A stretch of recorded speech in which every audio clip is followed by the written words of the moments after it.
कहानी की शुरुआत में ही हम हमारे मेन कैरेक्टर उषा को देखते हैं जो कि बोलता है, मेरा मिडिल स्कूल कुछ खास नहीं रहा, लेकिन अब से हाई स्कूल में मैं अपनी जिंदगी की नई शुरुआत करता हूँ और यहाँ मैं अपनी लाइफ की सबसे बेस्ट मेमोरीज बनाऊंगा। तभी वो लाइब्रेरी में एंटर करता है और उसकी नजर लास्ट बेंच पर बैठी हुई एक लड़की पर जाती है जो कि बुक पढ़ रही होती है। उस लड़की को देखते ही उषा को उस पर क्रश आ जाता है और वो सोचता है, काश ये स्कूल लाइफ टाइम मैं उस लड़की के साथ बिता पाऊँ। लाइब्रेरी में बुक्स को रखते हुए भी वो सारे टाइम बस उस लड़की को ही देख रहा था। तभी उसका दोस्त उसके पास आता है और बोलता है, काम जल्दी खत्म करो, हमें जल्दी घर भी जाना है। और वैसे तुम अकेले रहने वाले हो ना? जिस पर उसका खुश होते हुए बोलता है, हाँ बिल्कुल। तो क्या तुम्हें पता है कि तुम्हारा कॉम्प्लेक्स कौन सा है? नहीं, मुझे नहीं पता, लेकिन मैंने मैनेजर से बात कर ली है और मैं उसे देखने ही जा रहा हूँ। अब वो स्कूल से कॉम्प्लेक्स की तरफ जाते हुए बोलता है, मैं बस एक फ्री लाइफ चाहता हूँ और ये जगह कितनी अच्छी है। यहाँ पर भले ही पुरानी बिल्डिंग्स हैं, लेकिन ये जगह काफी अच्छी है। एक ऐसी आजाद जिंदगी जहाँ पर कोई मुझे रोक टोक करने वाला नहीं होगा और यहाँ मैं जैसे चाहे वैसे रह सकता हूँ। तभी वो देखता है कि एक अजीब सा आदमी स्कूल की जाली से अंदर कुछ झांक रहा होता है और तभी वो सोचता है कि उसे पुलिस को बुला लेना चाहिए। तभी वही अजीब सा आदमी बोलता है, उषा कुन, तो ये तुम हो? उषा डर जाता है और हैरान होता है कि आखिर इसे मेरा नाम कैसे पता। वो आदमी काफी अजीब होता है और उससे पूछता है, क्या तुम्हें भी ग्रेड स्कूल पसंद है? उषा उससे बोलता है, क्या तुम थोड़े से पागल हो? तभी यहाँ एक पुलिस वाला आ जाता है और वो बोलता है, आखिर यहाँ क्या चल रहा है? और जब उषा उस आदमी के बारे में उसे बताता है तो वो उसे पकड़ लेता है और इस मौके का फायदा उठाकर उषा यहाँ से भाग जाता है। पीछे से वो आदमी चिल्लाता रहता है, उषा कुन, मेरा इंतजार करो। अब उषा एक कवाई कॉम्प्लेक्स के पास पहुँच जाता है जहाँ एक ओल्ड लेडी उससे पूछती है, आखिर क्या हुआ बेटा? अब वो ग्रैंड माँ उषा को अंदर ले आती है और कॉम्प्लेक्स घुमाने लगती है और अब उससे पूछती है, तो क्या तुम चाय पहले लोगे या अपना रूम पहले देखोगे? जिस पर उषा बोलता है कि मुझे अपना रूम पहले देखना है। अब उषा देखता है कि रूम तो काफी ज्यादा बड़ा है। तभी वो ओल्ड लेडी यानी वो ग्रैंड माँ बीच में एक पर्दा लगा देती है और बोलती है, ऐसे ये 2 रूम बन जाते हैं। क्या बोल रहे हो आप? क्या मेरे साथ एक रूममेट भी रहेगा? तभी पीछे से वही अजीब आदमी आकर बोलता है, ये अच्छी बात नहीं है उषा, तुमने मुझे वहाँ अकेला छोड़ दिया। उषा उसको देखकर डर जाता है और काफी ज्यादा हैरान हो जाता है और बोलता है, प्लीज प्लीज मत कहना कि ये मेरा रूममेट है, प्लीज मत कहना। और वो बुढ़िया कहती है कि हाँ ये तुम्हारा रूममेट है, लेकिन तुम्हें चिंता करने की कोई जरूरत नहीं है, बीच में ये दीवार जो है। उषा बोलता है, क्या पागल हो गए हो? वो सिर्फ एक पर्दा ही तो है। अब ग्रैंड माँ उस बंदे का नाम शिरो बताती है और बताती है कि इससे डरने की कोई बात नहीं है, ये थोड़ा वियर्ड है और थोड़ा ठरकी भी, लेकिन खतरनाक नहीं है। उषा बोलता है, चाहे जो भी हो, लेकिन मैं इसके साथ नहीं रह सकता। मेरी बात हुई थी कि मैं अकेला रहूंगा, मैं अपने पेरेंट्स से बात कर रहा हूँ। और ऐसा बोलकर वहाँ से निकल जाता है और अब जैसे ही वो गेट खोलता है उसके सामने वही लाइब्रेरी वाली लड़की होती है। उषा सोचने लग जाता है, क्या ये मेरी इमेजिनेशन है या फिर ये कोई जाल है? अब ग्रैंड माँ और शिरो उस लड़की का वेलकम करते हैं और उसका नाम कवाई रित्सु बताते हैं और उसे उषा से इंट्रोड्यूस कराते हैं। इस पर वो लड़की काफी क्यूट तरीके से खुद अपना नाम कवाई रित्सु बताती है और यहाँ हमारा लोंडा उषा पिघल गया। ग्रैंड माँ बताती है कि तुम दोनों सेम ही स्कूल में हो, जिसके बाद उषा उससे बात करने की कोशिश करता है और बोलता है, आपको याद है हम लाइब्रेरी में मिले थे? जिस पर रित्सु साफ साफ मना कर देती है। उषा सोचता है, हाँ शायद मैं ही आपको देख रहा था। अब वो उससे बात करने की कोशिश करता है, उसके पीछे जाने लगता है, लेकिन एक जगह पर आते ही रित्सु उसके सामने कटाना रख देती है और बोलती है, ये है गर्ल्स एरिया। इसके बाद ओल्ड लेडी उसे आकर बताती है कि यहाँ पे 2 पार्ट हैं, एक बॉयज एरिया और एक गर्ल्स एरिया, और अगर तुम वहाँ गए तो तुम्हें बहुत मार पड़ेगी। इसके बाद वो अपनी मदर से बात करने लगता है कि मुझे यहाँ पर नहीं रहना। जिस पर उसकी माँ बोलती है कि तुम्हें खाना बनाना भी नहीं आता है, वो तुम्हें खाना बनाकर भी खिलाएंगे। उषा एक और बहाना देता है कि यहाँ पर वेट सा एक आदमी है, मुझे उसके साथ नहीं रहना। लेकिन उसकी माँ बोलती है कि अगर तुम नहीं रहोगे तो मैं तुम्हें पैसा नहीं दूंगी और कॉल कट कर देती है। उषा सोचता है कि चलो कम से कम मैं यहाँ पर रित्सु को देख तो सकता हूँ और इसलिए उसे देखने जा रहा होता है। तभी यहाँ पर वो ग्रैंड माँ डोर खोलती है और बोलती है, चलो चाय पी लो। अब वो बताती है कि ये है डाइनिंग एरिया, यहाँ सभी लोग खाना खाने आते हैं और हाँ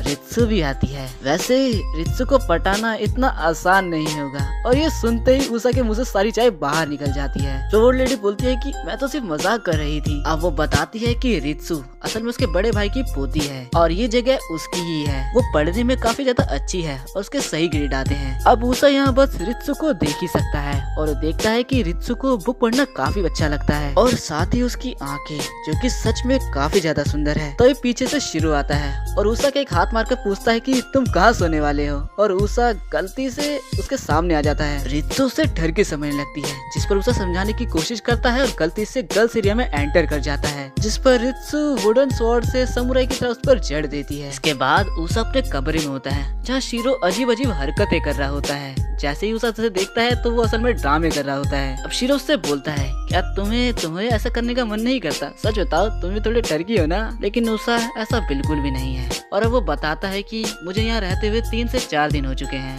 और जब भी मैं रित्सु चां से बात करने की कोशिश करता हूँ वो मुझे इग्नोर ही करती है। इवन स्कूल में भी मुझे काफी इग्नोर करती है। क्या वो कभी स्माइल भी करती है? शीरो से बताता है कि रित्सु के अलावा यहाँ पर 2 लड़कियाँ और हैं, एक ऑफिस लेडी है और एक कॉलेज स्टूडेंट है। तब ऊसा उनमें से की फोटो देखकर बोलता है कि ये तो काफी सुंदर है। तभी यह ग्रैंड माँ आकर उसे कुछ पैसे देकर बोलती है कि बाजार से कुछ मछलियाँ ले आओ। अब जाते जाते ऊसा बताता है कि आखिर ये कैसी जिंदगी है, जिसे मैं पसंद करता हूँ वो लड़की मेरे से बात भी नहीं करती। तभी वो पानी के किनारे एक लड़की को देखता है जो कि काफी ज्यादा ड्रिंक कर रही होती है और शायद उसका भी किसी से ब्रेकअप हुआ है, इसीलिए वो उसे बहुत गंदी गंदी गालियाँ दे रही होती है। तभी ऊसा उसे बोलता है कि वो जगह सेफ नहीं है, आप वहाँ से हट जाइए। तब वो ऊसा को देखकर बोलती है कि एक बच्चा मुझ पर लाइन मार रहा है। तब ऊसा इसके लिए मना करता है, बोलता है कि मैं बस बोल रहा हूँ, तुम वहाँ से हट जाओ। ये सुनकर वो बोलती है कि बच्चा भी मुझे भाव नहीं दे रहा, मैं जीकर क्या करूंगी। तब ऊसा उसे रोक लेता है और समझाने लगता है। तब वो उसका सूटकेस उठा लेता है और बोलता है कि तो चलिए मैं आपको छोड़ देता हूँ, आप जहाँ भी रहती हैं। तब वो उसे उस ओल्ड लेडी का नाम बताती है जिस पर उसे पहचान आता है कि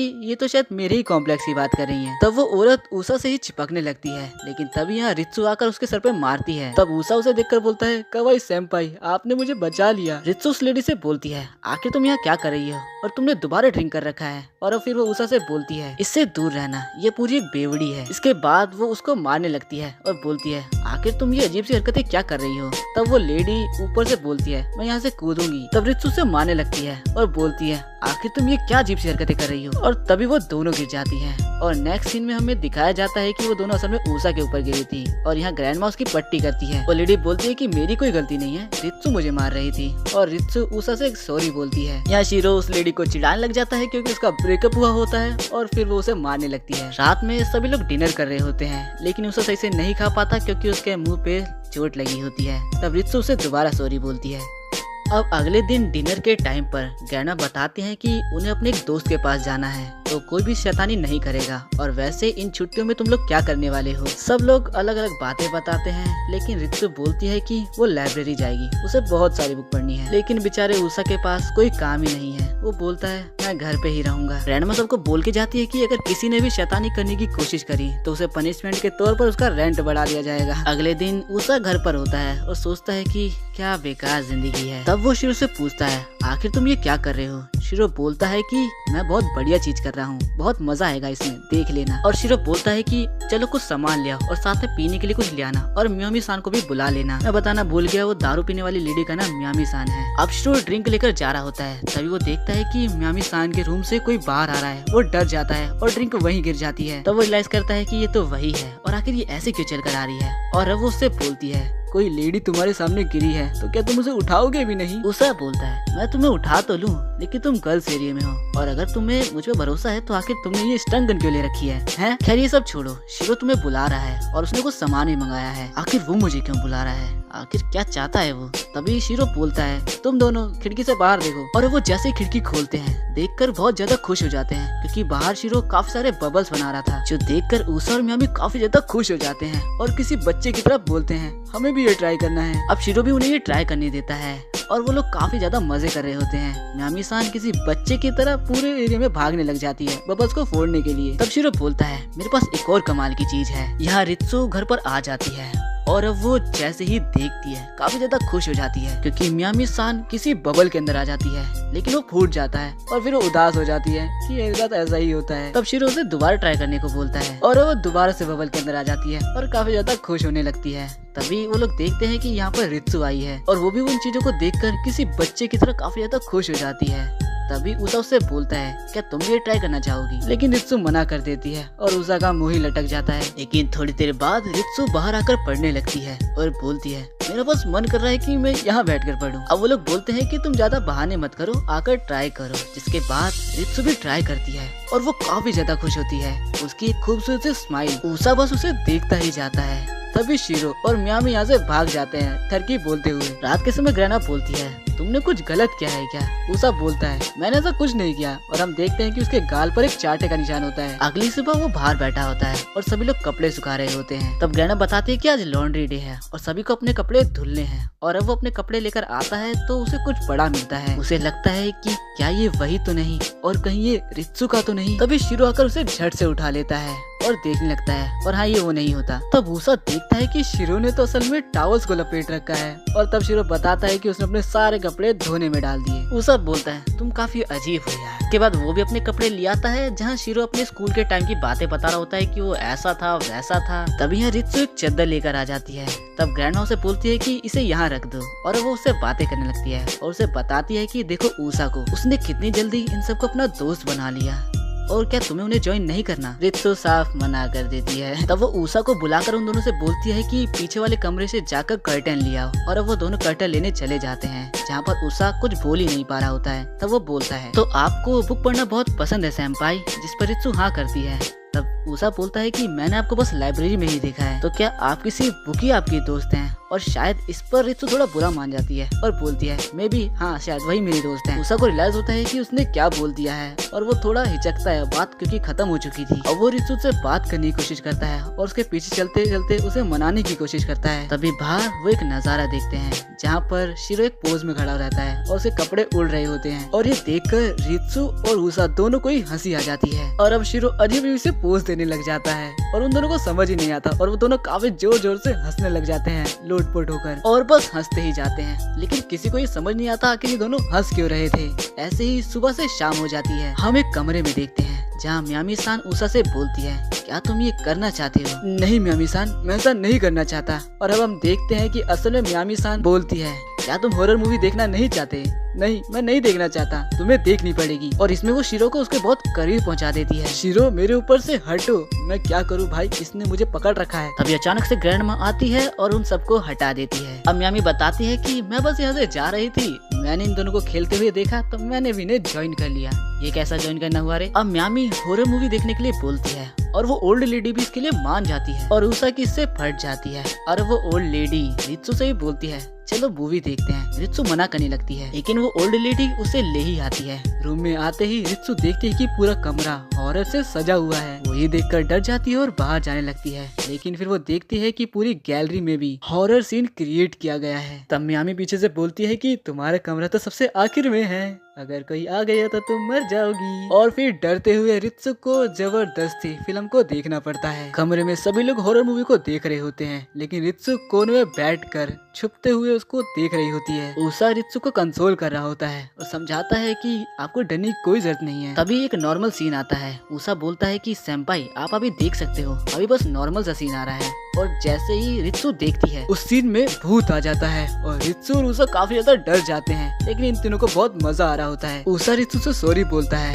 और बोलता है कि मुझे नहीं पता था कि ऐसा कुछ हो जाएगा। रित्सु बहुत ज्यादा रोने लगती है और उसा को लायर बोलती है, पर उसा को वो बहुत ज्यादा क्यूट लगती है और वो उससे सॉरी बोलता है। अब मूवी खत्म हो जाने के बाद किसी को भी मजा नहीं आता, क्योंकि वो इतनी भी हॉरर नहीं थी, और अब वो लोग दूसरी हॉरर मूवी देखने की बात करने लगते हैं। तब रित्सु बोलती है कि उसे टॉयलेट जाना है। मियामी सान उसके साथ जाती है और उसे बोलती है तुम आके इतना डरती क्यों हो? तो रित्सु बोलती है मुझे डर नहीं लगता। मियामी बोलती है कि देखो तुम्हें डरना नहीं चाहिए और अपने गार्ड को कभी डाउन मत करा करो। तभी अचानक से उनके सामने कोई आ जाता है और वो दोनों काफी डर कर चिल्लाती हैं, और ये सुनकर उस उनकी तरफ दौड़ता है। तभी वो लोग देखते हैं कि असल में यहाँ एक लड़की होती है जो कि यही रहा करती है, और अब वो उससे मिलती है। अब वो लड़की बोलती है तो तुम यहाँ पर नए रहने आए हो, तुमसे मिलकर खुशी हुई उषा, मेरा नाम सयाका है। पीछे से मियामी सान बोलती है कि उषा इसके जाल में मत फंसना, ये बहुत कमीनी है। उषा को लगता है कि ये तो नॉर्मल है। मियामी बोलती है कि तुम यहाँ नहीं थी ना तो हम लोग काफी ज्यादा क्लोज हो चुके हैं, और ये सुनकर उसे काफी ज्यादा गुस्सा आता है, लेकिन जैसे ही उषा उसे मुड़कर देखता है वो खुश हो जाती है। तब उषा को समझ में आता है कि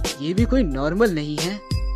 अगले शाम स्कूल से घर आते ही उषा देखता है कि उसने जो साइकिल खरीदी थी वो आ चुकी है। उसने अपने सारे बचाए पैसों से ये साइकिल खरीदी है। तभी मियोमी उस साइकिल को लेकर भाग जाती है और उषा उस पर काफी ज्यादा गुस्सा करने लगता है। तभी साइकिल के साथ एक रोप आई होती है। उसे समझ में नहीं आता कि आखिर इसके साथ क्या करना है। तभी शिरो उस रोप को लेकर साइकिल के कैरियर पर बांध देता है। ये देखकर उषा को उस पर गुस्सा आने लगता है। तभी यहाँ रित्सु और सयाका आ जाते हैं और उषा उनका वेलकम करता है। अब दोनों देखते हैं कि उषा ने साइकिल ली है। तभी सयाका उषा से बोलती है ऐसे तुम दोनों एक ही स्कूल में जाते हो ना, तो ऊषा तुम मुझे साइकिल से स्कूल लेकर जा सकते हो। और ऊषा इसके लिए झट से मान जाता है, लेकिन रित्सु उसके लिए मना कर देती है। और जब वो कैरियर पर रस्सी बंधी देखती है तो उसे और गुस्सा आता है और अब वो साफ मना कर यहाँ से चली जाती है। बेचारा ऊषा फिर से उदास हो जाता है। तभी सयाका बोलती है, तुम रीचा को पसंद करते हो ना। इस सुनकर काफी हड़बड़ाहट में ऊषा बोलता है, ऐसा कुछ नहीं है, मैं तो बस उसे जानना चाहता हूँ क्योंकि हम एक ही स्कूल में हैं। मन में सोचता है कि कहीं ने कुछ पता न चल जाए और ऐसा बोलकर यहाँ से चला जाता है। अब अगली सुबह रित्सु और ऊषा दोनों स्कूल जाने के लिए निकलते हैं। तब रित्सु ऊषा की साइकिल की काफी तारीफ करती है। सुनकर ऊषा काफी ज्यादा खुश होता है और फिर वो एक बार दोबारा से पूछता है, क्या आप मेरे साथ मेरी साइकिल पर चलना चाहोगी स्कूल। तब रित्सु काफी गुस्से में उसे मना कर देती है और बोलती है कि मैं कभी भी तुम्हारी साइकिल पर नहीं जाऊंगी। इससे हमारे ऊषा का दिल एक बार और टूट जाता है और वो काफी उदास मन से रित्सु को बाय बोलकर यहाँ से चला जाता है। तब पीछे से रित्सु बोलती है, नहीं, ऐसा नहीं है कि मैं तुम्हारे साथ स्कूल नहीं जाना चाहती, बस ये बहुत एम्बैरेसिंग होगा। हम देखते हैं कि असल में सयाका पीछे से रित्सु की मन की बात बोल रही होती है और मियामी ये सुनकर हंस रही होती है। सभी लोग रित्सु पर पीछे से हंस रहे होते हैं और उसके मजे ले रहे होते हैं। इससे रित्सु काफी ज्यादा गुस्से में आ जाती है और बोलती है, तुम्हें पता है ये कॉम्प्लेक्स मेरा है और ये ग्रैंड माँ बस यहाँ पर रखवाली करती है और इसीलिए मैं तुम सभी का 50% रेंट बढ़ा देती हूँ। रेंट की बात सुनकर सभी लोगों को शौक लगता है और सभी पत्थर के बन जाते हैं और रित्सु से माफी मांगने लगते हैं। स्कूल के अंदर ऊषा लाइब्रेरी के बाहर खड़ा होता है और उसकी हिम्मत नहीं होती कि वो अंदर चला जाए और अब वो जैसे तैसे कर अंदर आता है। तभी सेंपाई यानी कि रित्सु उसे बुलाती है और उससे सुबह के लिए माफी मांगने लगती है और बोलती है कि मुझे माफ कर दो, मैंने तुम पर चिल्लाया। मैं बस तुम्हारे साथ साइकिल पर नहीं आ सकती क्योंकि मुझे चलते हुए बुक को पढ़ना बहुत पसंद है और वैसे भी तुम मेरे साथ ही रहते हो। और ऐसे ही वो काफी चीजें बोलती है और कंफ्यूज हो जाती है। तब ऊषा बोलता है कि ठीक है सेंपाई, मैं समझ गया। तो तुम समझ रहे हो ना मैं क्या कहना चाहती हूँ। हाँ सेंपाई, मैं समझ गया। ठीक है, तुम वैसे ही जैसे नॉर्मल बिहेव करते थे वैसे ही करना और अपना ध्यान रखना। और ऐसा बोलकर यहाँ से चली जाती है। ऊषा मन में सोचता है कि क्या मैं इससे उनके क्लोजर आ पाया। अब शाम के टाइम घर पर ऊषा को कमरे से काफी आवाजें आ रही होती हैं और जैसे वो गेट खोलता है तो देखता है कि सभी लोग अंदर मजे कर रहे हैं। शिरो नीचे गिरा हुआ है। तब मम्मी बोलती है, आखिर तुम ऐसे क्या देख रहे हो मुझे। लेकिन वो देखती है कि असल में वो उसे देख ही नहीं रहा, वो तो सेंपाई यानी रित्सु को देख रहा है और पूछता है, आखिर आपको क्या हुआ, आप क्यों रो रही हो। मुझे कुछ नहीं हुआ, रित्सु से कुछ नहीं बताती और उठकर यहाँ से चली जाती है। ऊषा को कुछ भी समझ नहीं आता आखिर रित्सु रो क्यों रही थी। तभी मियामी को कॉल आता है लेकिन वो उठाती ही नहीं है और ऐसे ही काफी बार उसका कॉल आता है पर वो उठाती ही नहीं है। तब उसे मैसेज आता है और वो देखकर खुश हो जाती है और तब सबको पता चल जाता है कि ये पक्का उसके एक्स का होगा। वो सबको बताती है कि मैं उसके पास वापस नहीं जा रही, बस उसका मैसेज है, मैं इतनी गधी नहीं हूँ कि मैं उसके पास वापस जाऊँ। ऊषा बोलता है, ये पक्का दोबारा फंसेगी, देख लेना। सयाका बाकी सब समझाते हैं कि लड़कों के मामले में तुम काफी इजी हो जाती हो, ऐसे तो तुम फंस जाओगी हर बार। तभी उसका कॉल आता है और उससे बात करने के लिए मियामी बाहर चली जाती है। तब रित्सु अंदर आती है और बोलती है, आखिर वो इतनी खुश क्यों हो, ऐसा भी क्या हो गया। ऊषा बताता है कि उसके एक्स बॉयफ्रेंड यानी उस गधे का कॉल है, ये पक्का फंसेगी, देख लेना। तब रित्सु बोलती है, अच्छा मैं समझ गई और ऐसा बोलकर वो आगे चली जाती है। आखिर वो क्या समझ गई। अगली सुबह मियामी मेकअप कर रही होती है और सभी उसको देख के हैरान होते हैं कि आखिर इतनी खुश क्यों है और मेकअप क्यों कर रही है। तभी उसको कॉल आता है और वो बाहर बात करने के लिए चली जाती है। यहाँ ऊषा और बाकी सब बात करते हैं कि मियामी का दोबारा कटेगा और आखिर एक ही लड़के के साथ ये 3 बार रिलेशनशिप में कैसे आ सकती है। तब वो देखता है कि शिरो ने एक गन बनाई है। शिरो बताता है कि जब मियामी डंप हो जाएगी तब मैं उसको ये गन दूंगा और वो खुश हो जाएगी। अब सुबह से शाम हो जाती है और ऊषा घर आता है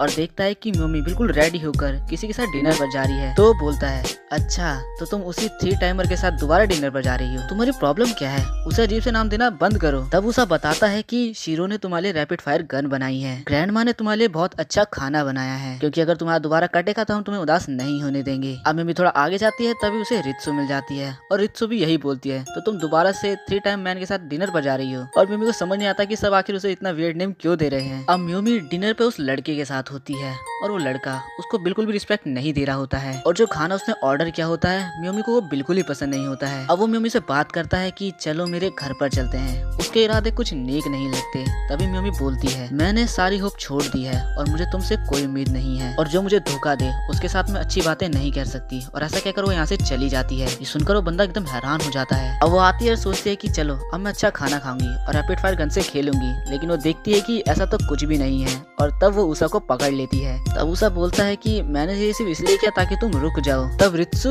मियामी को देखकर उसे गले लग जाती है और दोनों रोने लगते हैं। उषा को कुछ भी समझ ही नहीं आता और वो सोचता है रित्सु आखिर इतनी इमोशनल कैसे हो गई। तब रित्सु बताती है कि असल में मैं जो बुक पढ़ रही हूँ उसके अंदर भी इसकी जैसी एक बेवकूफ कैरेक्टर है। तब सभी लोग उषा को बताते हैं कि कभी कभार रित्सु बुक से कुछ ज्यादा ही इंस्पायर्ड हो जाती है और एकदम कनेक्ट हो जाती है। अब अगली शाम उषा घर आ रहा होता है तब वो देखता है कि एक लड़का सयाका को परेशान कर रहा है और सयाका बोलती है मेरा हाथ दर्द हो रहा है, मुझे छोड़ो। तभी सयाका उषा को देखकर उसके पीछे छुप जाती है और उससे मदद मांगने लगती है। तो वो बंदा उल्टा उषा से काफी गुस्से में पूछता है आखिर तुम्हारा रिलेशन क्या है इस लड़की के साथ। तब उषा घबराते हुए बोलने लगता है कि हम तो बस सेम अपार्टमेंट में रहते हैं और कुछ नहीं। लेकिन सयाका थोड़ी हरामी है, वो यहाँ बोलती है कि मैं तो बस इसे प्यार करती हूँ। ये सुनकर उस बंदे को गुस्सा आ जाता है क्योंकि शायद सयाका उस बंदे के साथ प्यार का नाटक कर रही थी और अब वो सारा गुस्सा उषा के ऊपर उतारने वाला होता है। वो बस उसे मुक्का मारने वाला ही होता है कि तभी उसके पीछे एक बुक उसे आकर लगती है। सब देखते हैं कि ये तो रित्सु है। तब रित्सु बहाने मारते बोलती है कि ये तो हवा से उड़ के तुम्हें लग गई और फिर बोलती है कि यहाँ से हटो,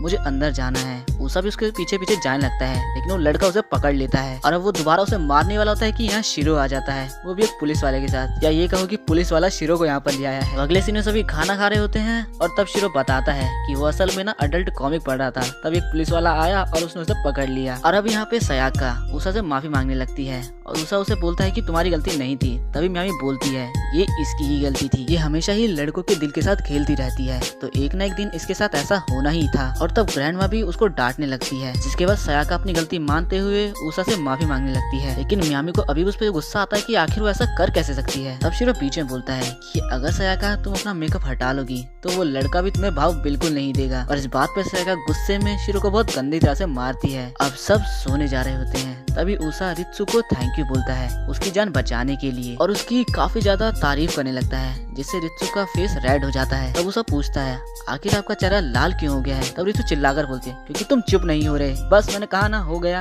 और फिर वो चली जाती है। और यहाँ उषा को लगता है कि वो शर्मा रही है। तभी यहाँ सयाका कर अपनी गंदी चाल चलती है और उषा को कुछ इस तरह से बताती है ताकि उसे लगे कि रित्सु उसे पसंद करती है। तब थोड़ी देर बाद म्यामी उससे बोलती है तुम अपनी गंदी चाल चलना बंद नहीं करोगी ना। और तभी यहाँ पे ग्रैंडमा आकर बोलती है अब मुझे तुम पर गुस्सा आ रहा है सयाका। अब अगले दिन की शाम को रित्सु घर आ रही होती है तभी उसे रास्ते में उषा मिलता है और वो बताता है कि क्या इत्तेफाक है, आज मेरी ड्यूटी थी और मैं लेट हो गया। अब वो दोनों साथ साथ चलने लगते हैं। तभी थोड़ी देर रित्सु बोलती है क्या तुमने अपने टायर से हवा निकाल दिया क्या। उसे एकदम घबरा जाता है कहीं ये मुझे पकड़ न ले और फिर बोलता है अरे मैंने सोचा कि हमारा कॉम्प्लेक्स सेम है तो मैं सोचा कि चलो साथ साथ ही चलते हैं। और अब वो दोनों चलते जाते हैं तब रित्सु बुक पढ़ना बंद कर देती है और उषा सोच रहा होता है कि वो रित्सु को इम्प्रेस करने के लिए अपना बेस्ट ट्राई करेगा। अब वो दोनों घर पहुंच जाते हैं जहाँ ग्रैंडमा अपने दोस्त के यहाँ से कुछ दारू लाई होती है। तभी म्यामी बोलती है कि वो नहीं पिएगी और ये सुनकर सभी हैरान हो जाते हैं क्योंकि वो तो बेवड़ी थी। तब रित्सु बोलती है क्या तुम फिर से किसी गधे के साथ बाहर जा रही हो। तब म्यामी बोलती है इससे क्या मतलब है तुम्हारा, मैं बस अपने आप पे कंट्रोल कर रही हूँ और ऊपर से मैं बहुत मोटी भी हो चुकी हूँ। तभी उसे एक कॉल आता है और बाकी से समझ जाते हैं कि दोबारा अपने एक्स के साथ जा रही है, लेकिन वो बोलती है कि ये मेरा बस एक दोस्त है। अब ग्रैंडमा दोनों को ड्रिंक सर्व करती है और शिरो पीने ही वाला होता है कि तभी यहाँ पर म्यामी आके उससे छीनकर पी लेती है। सब पूछते हैं आखिर क्या हुआ। तब म्यामी बताती है कि उसकी एक दोस्त अपने बॉयफ्रेंड के साथ बाहर जा रही है एक मिक्सर डेट पर और मुझे ले जाने के बजाय वो मुझे एडवाइस दे रही है कि मुझे अपना वजन कम कर लेना चाहिए और मुझे एडवाइस कम ताने ज्यादा लग रहे हैं, इसीलिए मैंने सोच लिया है कि मुझे ऐसे दोस्ती नहीं चाहिए। अब थोड़े टाइम तक दारू पीने के बाद म्यामी बोलती है तुम्हें पता है लड़की के पास बहुत सारे दोस्त होते हैं लेकिन सिर्फ कुछ ही करीब रह जाते हैं। इस बात पर सयाका भी एग्री करती है। तब वो रित्सु से पूछती है लेकिन रित्सु बोलती है कि मुझे इसमें मत घसीटो। तब सयाका बोलती है कि तुम्हारा तो कोई दोस्त भी नहीं है, तुम्हें दोस्त बनाना आता ही नहीं है। उषा समझ जाता है कि सयाका ने कुछ ज्यादा ही पी लिया और इसीलिए उसे रोकने की कोशिश करता है। लेकिन तभी रित्सु बोलती है ऐसा नहीं है कि मैं दोस्त नहीं बनाना चाहती, लेकिन जब मैं अपने मिडिल स्कूल से अपने हाई स्कूल में गई तब न्यू होने के कारण कोई मेरे से बात नहीं करता था और ज्यादातर वहाँ पर बॉयज ही थे और इसीलिए मैं दोस्त बना ही नहीं पाई, तो मैं जैसी थी मैंने वैसे खुद को एक्सेप्ट कर लिया। यहाँ म्यामी और सयाका अब मौज मस्ती करने लगते हैं। तब ग्रैंडमा सबको सोने जाने के लिए बोलती है। सभी सो रहे होते हैं लेकिन सिर्फ उषा को ही नींद नहीं आती। अगले दिन लाइब्रेरी में वो रित्सु को ही देखता है कि रित्सु बुक पढ़ते हुए कितना एंजॉय करती है और फिर दोबारा से छुट्टी में वो रित्सु के साथ ही जाने लगता है और बोलता है कि देखो क्या कोइंसिडेंस है, हम दोबारा मिल गए। लेकिन रित्सु को गुस्सा आ रहा होता है और वो बोलती है आज तुम अपनी साइकिल नहीं लाए। तब उषा बताता है कि आज मुझे बस पैदल चलने का मन कर रहा था। अब रित्सु उसे बताती है कि वो रित्सु को ही देखता है कि रित्सु बुक पढ़ते हुए कितना एंजॉय करती है और फिर दोबारा से छुट्टी में वो रित्सु के साथ ही जाने लगता है और बोलता है कि देखो क्या कोइंसिडेंस है, हम दोबारा मिल गए। लेकिन रित्सु को गुस्सा आ रहा होता है और वो बोलती है आज तुम अपनी साइकिल नहीं लाए। तब उषा बताता है कि मियामी, मुझे बुक पढ़ना ही पसंद है, मेरे ज्यादा दोस्त नहीं है और ना ही मुझे टीवी देखना और ना ही सेल फोन चलाना पसंद है। रित्सु ऊषा को ये इसलिए बता रही होती है ताकि वो समझे और अपना चले जाए और उसे बुक पढ़ने दे, लेकिन ऊषा बिल्कुल इसके उल्टा समझ लेता है। उसे लगता है कि ये लोनली है और मेरे को अपना दुख बता रही है। ऐसे वो बार उसे हिंट देती है, लेकिन ऊषा हमेशा उसका उल्टा ही समझता है और उसे लगता है कि उसका इंप्रेशन बनते जा रहा है। लेकिन रित्सु को अब ऊषा नॉर्मल नहीं बल्कि बहुत वियर्ड लग रहा होता है। और अब दोनों घर पहुंच जाते हैं जहाँ पे ग्रैंडमा उनका वेलकम करती है। यहाँ ऊषा तो काफी खुश होता है, लेकिन रित्सु बहुत उदास होती है क्योंकि वो बिल्कुल पक चुकी थी ऊषा से। और इसके बाद से हर दिन हर जगह ऊषा रित्सु से चेप ही रहता और इससे रित्सु बिल्कुल पक जाती है और अब बोलती है कि मैं स्कूल जा रही हूँ। ऊषा बोलता है कि मेरा इंतजार तो करो सेंपाई। यहाँ मियामी को सयाका पर गुस्सा आ रहा होता है क्योंकि उसकी वजह से ही ऐसा हुआ है। अब छुट्टी के टाइम ऊषा वेट कर रहा होता है, लेकिन वो देखता है कि रित्सु अभी तक आई नहीं और इसीलिए वो रित्सु को ढूंढता हुआ एक बुक स्टोर में चल जाता है और वहाँ उसे रित्सु मिल भी जाती है। तभी रित्सु को दो लड़कियां आवाज देती है और उसे डराते हुए बोलती हैं, हमने तुम्हें मिडिल स्कूल से नहीं देखा है। ऊषा समझ जाता है कि ये रित्सु की दोस्तें हैं और अब रित्सु उनसे बातें करने लगती है और उसकी दोस्तें अब जाते हुए रित्सु से उसका नंबर एक्सचेंज कर लेती है और बोलती है कि साथ में बात करेंगे। अब उनके जाने के बाद रित्सु ऊषा को देख लेती है और घबराते हुए यहाँ से भागने लगती है। ऊषा रित्सु के पीछे से सेंपाई चिल्लाते हुए उसका पीछा करने लगता है। तब रित्सु गुस्से में रुक जाती है और बोलती है, एक चीज की हद होती है और तुमने उसे पार कर दिया है। गलतफहमी पालना बंद करो और मेरा पीछा करना बंद करो, तुम मेरे बारे में कुछ नहीं जानते। ये सब सुनकर ऊषा का दिल ही टूट जाता है और वो पूरा पत्थर का हो जाता है। तब रित्सु सॉरी बोलकर यहाँ से भाग जाती है। अब वो लोग घर पहुँच जाते हैं जहाँ पर मियामी देखती है कि ऊषा जमीन में पड़ा हुआ है शिरो की तरह और फिर वो उससे बोलती है, क्या तुम्हें शिरो की बीमारी लग गई है? आखिर तुमने ये अपना क्या हाल बना रखा है? सबसे पहले खड़े हो जाओ। लेकिन ऊषा उठता ही नहीं है और रोता रहता है। तब मियामी बोलती है, मैंने तुम्हें कहा था सयाका पे भरोसा मत करो, वो बहुत गंदी चालें चलती है, वो एकदम इविल है। और अब देखो क्या हुआ, जो तुम्हारे बीच में अच्छा खासा चल रहा था उसे तुमने कुछ ज्यादा ही कर दिया था। क्या मतलब कुछ ज्यादा ही कर दिया था? क्या तुम्हें भी ये लगता है कि मैं उसके चेप हो रहा था? हाँ बिल्कुल यही बात है और मैंने तुम्हें पहले कहा था कि सयाका की बात पे भरोसा मत करो। वो सब बोलता है, आखिर कोई इतना गंदा इंसान कैसे हो सकता है? अब मियामी उसे नॉर्मल करने के लिए खींचकर एक लात मारती है। अब अगले दिन ग्राउंड में रित्सु कोने में होती है। तभी शिरो उससे पूछता है, आखिर क्या हुआ? क्या कल जो ऊषा के साथ हुआ उसको लेकर तुम परेशान हो? ऐसा कुछ नहीं है, असल में वो बात नहीं है। अब ऊषा भी उठकर आता है और वो देखता है कि शिरो सेंपाई दोनों बात कर रहे हैं। यहाँ शिरो बोलता है, क्या तुम सच में अकेली हो? तब रित्सु बोलती है, असल में मुझे वो लोग पसंद नहीं जो नंबर तो एक्सचेंज करते हैं लेकिन कभी बात नहीं करते। वैसे ये ठीक भी है, ऐसा नहीं है कि मैं अकेले रहना चाहती हूँ, लेकिन कभी कभार लोग बहुत ज्यादा बोलते हैं, उन्हें चुप हो जाना चाहिए। लेकिन इसका मतलब ये नहीं है कि मैं अकेला रहना चाहती हूँ और जो मैंने कल ऊषा के साथ किया वो मुझे नहीं करना चाहिए था। और ये सारी बातें ऊषा भी सुन रहा होता है। सेंपाई बोलती है कि मैंने अपना सारा गुस्सा ऊषा के ऊपर ही उतार दिया। तब शिरो बोलता है, क्या तुम खुद से नफरत करती हो? सेंपाई बोलती है, तुम ऐसा मत सोचो और तुम इतना रिफ्रेश क्यों बना रहे हो? तब शिरो बोलता है, ये सब नॉर्मल है, ऐसी एज में खुद को हेट करना नॉर्मल है, लेकिन एक दिन तुम समझोगी कि जैसी तुम हो तुम्हें वैसे ही खुद को एक्सेप्ट करना है जैसा मैंने किया। अब अगले दिन ऊषा दोबारा रित्सु से मिल जाता है, लेकिन फिर वो सोचता है कि वो बात नहीं करेगा, चुपचाप रहेगा और चलेगा। अब ग्रीन लाइट हो जाती है और वो चलने लगता है, लेकिन वो देखता है कि रित्सु हिली नहीं तो वो वापस आ जाता है। और अब ऐसे ही 1 2 3 4 बार ग्रीन लाइट हो जाती है, लेकिन रित्सु हिलती ही नहीं है और इससे ऊषा इरिटेट हो जाता है। वो देखता है कि रित्सु बुक में बिल्कुल खो चुकी है और किसी बच्चे की तरह एकदम खुश है। तब ऊषा उसे हाथ मारकर बताता है कि सेंपाई ग्रीन बत्ती हो चुकी है, हमें चलना है। वो बोलती है, ऊषा तुम यहाँ पर? वो बोलता है कि आप अपनी बुक को बंद मत करो, मैं बस आपके साथ चलूंगा, बोलूंगा कुछ नहीं, मैं आपको परेशान करना नहीं चाहता। इससे रित्सु थोड़ा हंसती है और बोलती है, तुम सच में वियर्ड हो। रित्सु को हंसते हुए देखकर ऊषा सोचता है, बस इतना ही मेरे लिए काफी है और वो भी खुश हो जाता है। अब चलते चलते ऊषा रित्सु को आसमान में रेनबो दिखाता है, जो देखकर वो काफी ज्यादा खुश हो जाती है, लेकिन उसको लगता है कि उसने गलती कर दी और इसलिए वो सॉरी बोलने लगता है। लेकिन तब रित्सु उसका शुक्रिया करती है उसे इतना सुंदर नजारा दिखाने के लिए।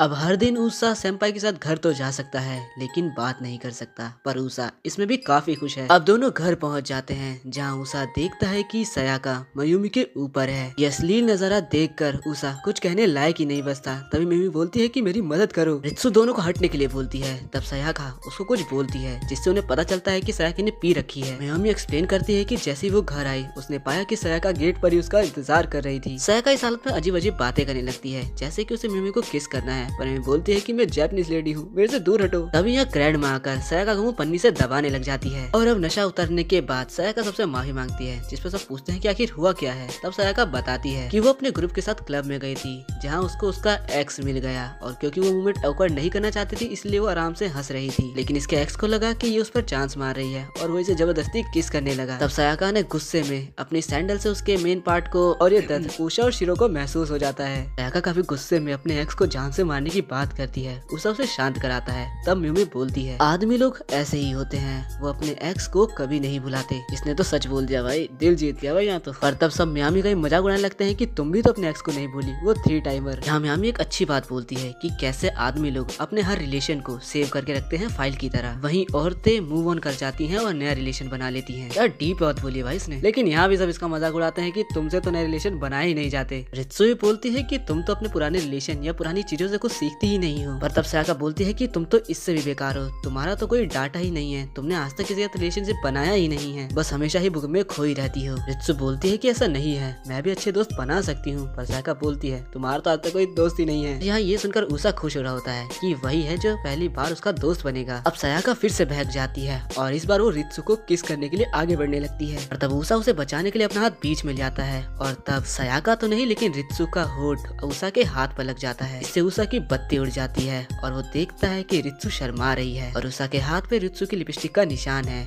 इससे रित्सु काफी एम्बैरेस हो जाती है और अपने रूम में चली जाती है। उषा भी उसके पीछे जाता है और तभी यहाँ पर ग्रैंड माँ आ जाती है और सायाका को थ्रेट देने लगती है कि तुम ही हो जो इन दोनों के बीच में आग लगाती रहती हो। यहाँ उषा रिग्रेट कर रहा होता है कि उसने फिर से सब कुछ बिगाड़ दिया और अपने हाथ को देखने लगता है। तभी यहाँ ग्रैंड माँ आकर उससे बोलती है तुम्हें बुरा फील नहीं करना चाहिए, इसमें तुम्हारी क्या गलती थी। लेकिन उषा कहता है कि मैं हर बार सारी चीजें बिगाड़ देता हूँ, ऐसे तो मैं उनके क्लोज कभी नहीं जा पाऊंगा। तब ग्रैंड माँ बोलती है मैंने तुमसे कहा था कि उसे पाना आसान नहीं, पर तुम्हारी कोशिश से लगता है कि ये मुश्किल भी नहीं है। और खाना खाते वक्त भी उषा और रित्सु आपस में बात नहीं कर रहे होते हैं और काफी ज्यादा शर्मा रहे होते हैं। ये देखकर मियामी को उस पर काफी ज्यादा गुस्सा आ रहा होता है कि ये दोनों कितने इनोसेंट हैं, और वो बोल भी देती है और तब रित्सु के कान लाल हो जाते हैं और काफी ज्यादा शर्माने लगती है। अब अगली सुबह उषा कॉरिडोर से जा रहा होता है, तभी उसके मुंह पे पिचकारी आकर लगती है जो कि मियामी ने मारी थी। साथ ही वो बोलते हैं कि अब तुम्हें कहीं गर्मी तो नहीं लग रही। उषा बोलता है कि तुम यहाँ ये क्या कर रही हो। मियामी उसे बताती है आज गर्मी कुछ ज्यादा है इसीलिए हम सब खेल रहे हैं। तो उषा बोल देता है कि तुम्हारे अंदर की चीजें मुझे दिख रही है एंड मियामी बिंग मियामी उस पर गुस्सा करने लगती है। अब शिरो उसे बताता है कि ग्रैंड में जब सफाई कर रही थी तो उन्हें सब कुछ मिला और तुम मानोगे नहीं हमसे ज्यादा तो रित्सु खुश है। तब उषा और भी ज्यादा खुश होने लगता है कि रित्सु ने भी कैसे कपड़े पहने होंगे और वो भी खेल रही है। तभी यहाँ रित्सु आ जाती है लेकिन उसने तो सूट पहन रखा होता है और तब मियामी बोलती है तुम्हारे सारे सपने पर तो पानी फिर गया। उषा अजीब सी एक्टिंग करते हुए बोलता है सेम्पाई मैं सरेंडर करता हूँ, और यहाँ सेम्पाई उस पर वाटर गन फायर कर देती है और सभी लोग खेलने लग जाते हैं। यहाँ सायाका बगल में बैठी होती है, ग्रैंडमा उससे भी ज्वाइन करने के लिए बोलती है लेकिन वो मना कर देती है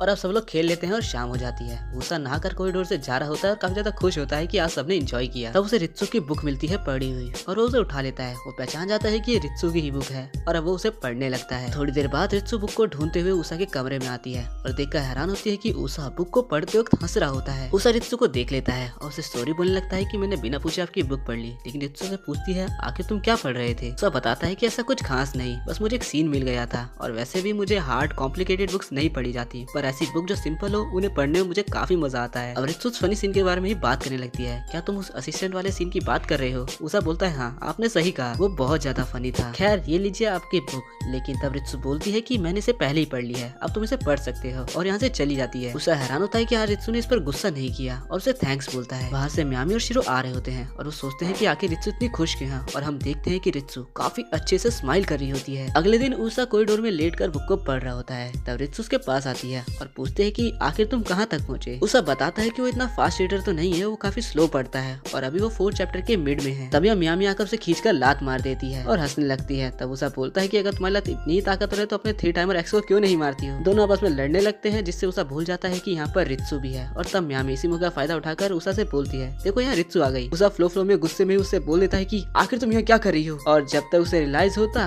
रित्सु यहाँ से जा चुकी होती है और अब वो रिग्रेट करने लगता है कि उसने दोबारा से सब कुछ बिगाड़ दिया। अब रात के समय सभी लोग के साथ बैठे होते हैं और काफी ज्यादा बोर हो रहे होते हैं। तभी सब रित्सु को बोलते हैं कि कोई स्टोरी सुनाओ क्योंकि तुम तो काफी बुक पढ़ती हो। रित्सु मना कर देती है कि इसमें कोई ऐसी स्टोरी नहीं है। अब यहाँ काफी ज्यादा बकवासें होती हैं और बीच में ये लोग स्टोरी भी सुनाने लग जाते हैं जिसके अंदर शिरो काफी ज्यादा बड़ा हो जाता है, फिर वो मरता है, उसके अंदर से उषा निकलता है, एक ओल्ड कपल रहते हैं जो उसके साथ गंदी हरकतें करने वाले होते हैं। ऐसे ही कुछ स्टोरी होती है, बहुत बेकार स्टोरी रहती है। सीरियसली तुम्हें भी मजा नहीं आएगा तो मैं नहीं सुना रहा। अब स्टोरी खत्म होने के बाद उषा बोलता है कि मैं तो काफी ज्यादा थक गया। तब शीरो से बोलता है कि तुम अगर रात भर ऐसे ही बुक पढ़ते रहोगे तो थकोगे ही। और उषा बोलता है मैं थक तो गया, लेकिन वो स्टोरी सच में काफी ज्यादा मजेदार थी, क्यों है ना सेंपाई। तब रित्सु उसको घूरने लग जाती है। उषा को लगता है कि उसने गलती कर दी उसे रोककर, लेकिन तब रित्सु बोलती है हाँ तुमने सही कहा, वो एलिवेटर वाला सीन तो काफी ज्यादा मजेदार था। हाँ आपने सही कहा सेंपाई, और वो बनी वाला भी। दोनों काफी स्माइल करते हुए खुशी खुशी एक दूसरे से बातें कर रहे होते हैं और चारों उसे देख रहे होते हैं। और तब गणना बोलती है इस तरह से एक दूसरे से बातें करना ये किसी प्यार की तरह है। दोनों आपस में काफी ज्यादा बातें करते हैं, लेकिन थोड़ी देर बाद दोनों के ओपिनियन थोड़े थोड़े चेंज होने लगते हैं कैरेक्टर्स को लेकर। किसी को कैरेक्टर पसंद है, किसी को नहीं है। रित्सु अपना मुंह नीचे कर लेती है। उषा को लगता है कि उसने फिर से बात बिगाड़ दी, उसे उसकी हाँ में हाँ मिलाना चाहिए था शायद। और ये चारों बाहर से देख रहे होते हैं और बोलते हैं ये कितना बेवकूफ है, ये शायद देख नहीं रहा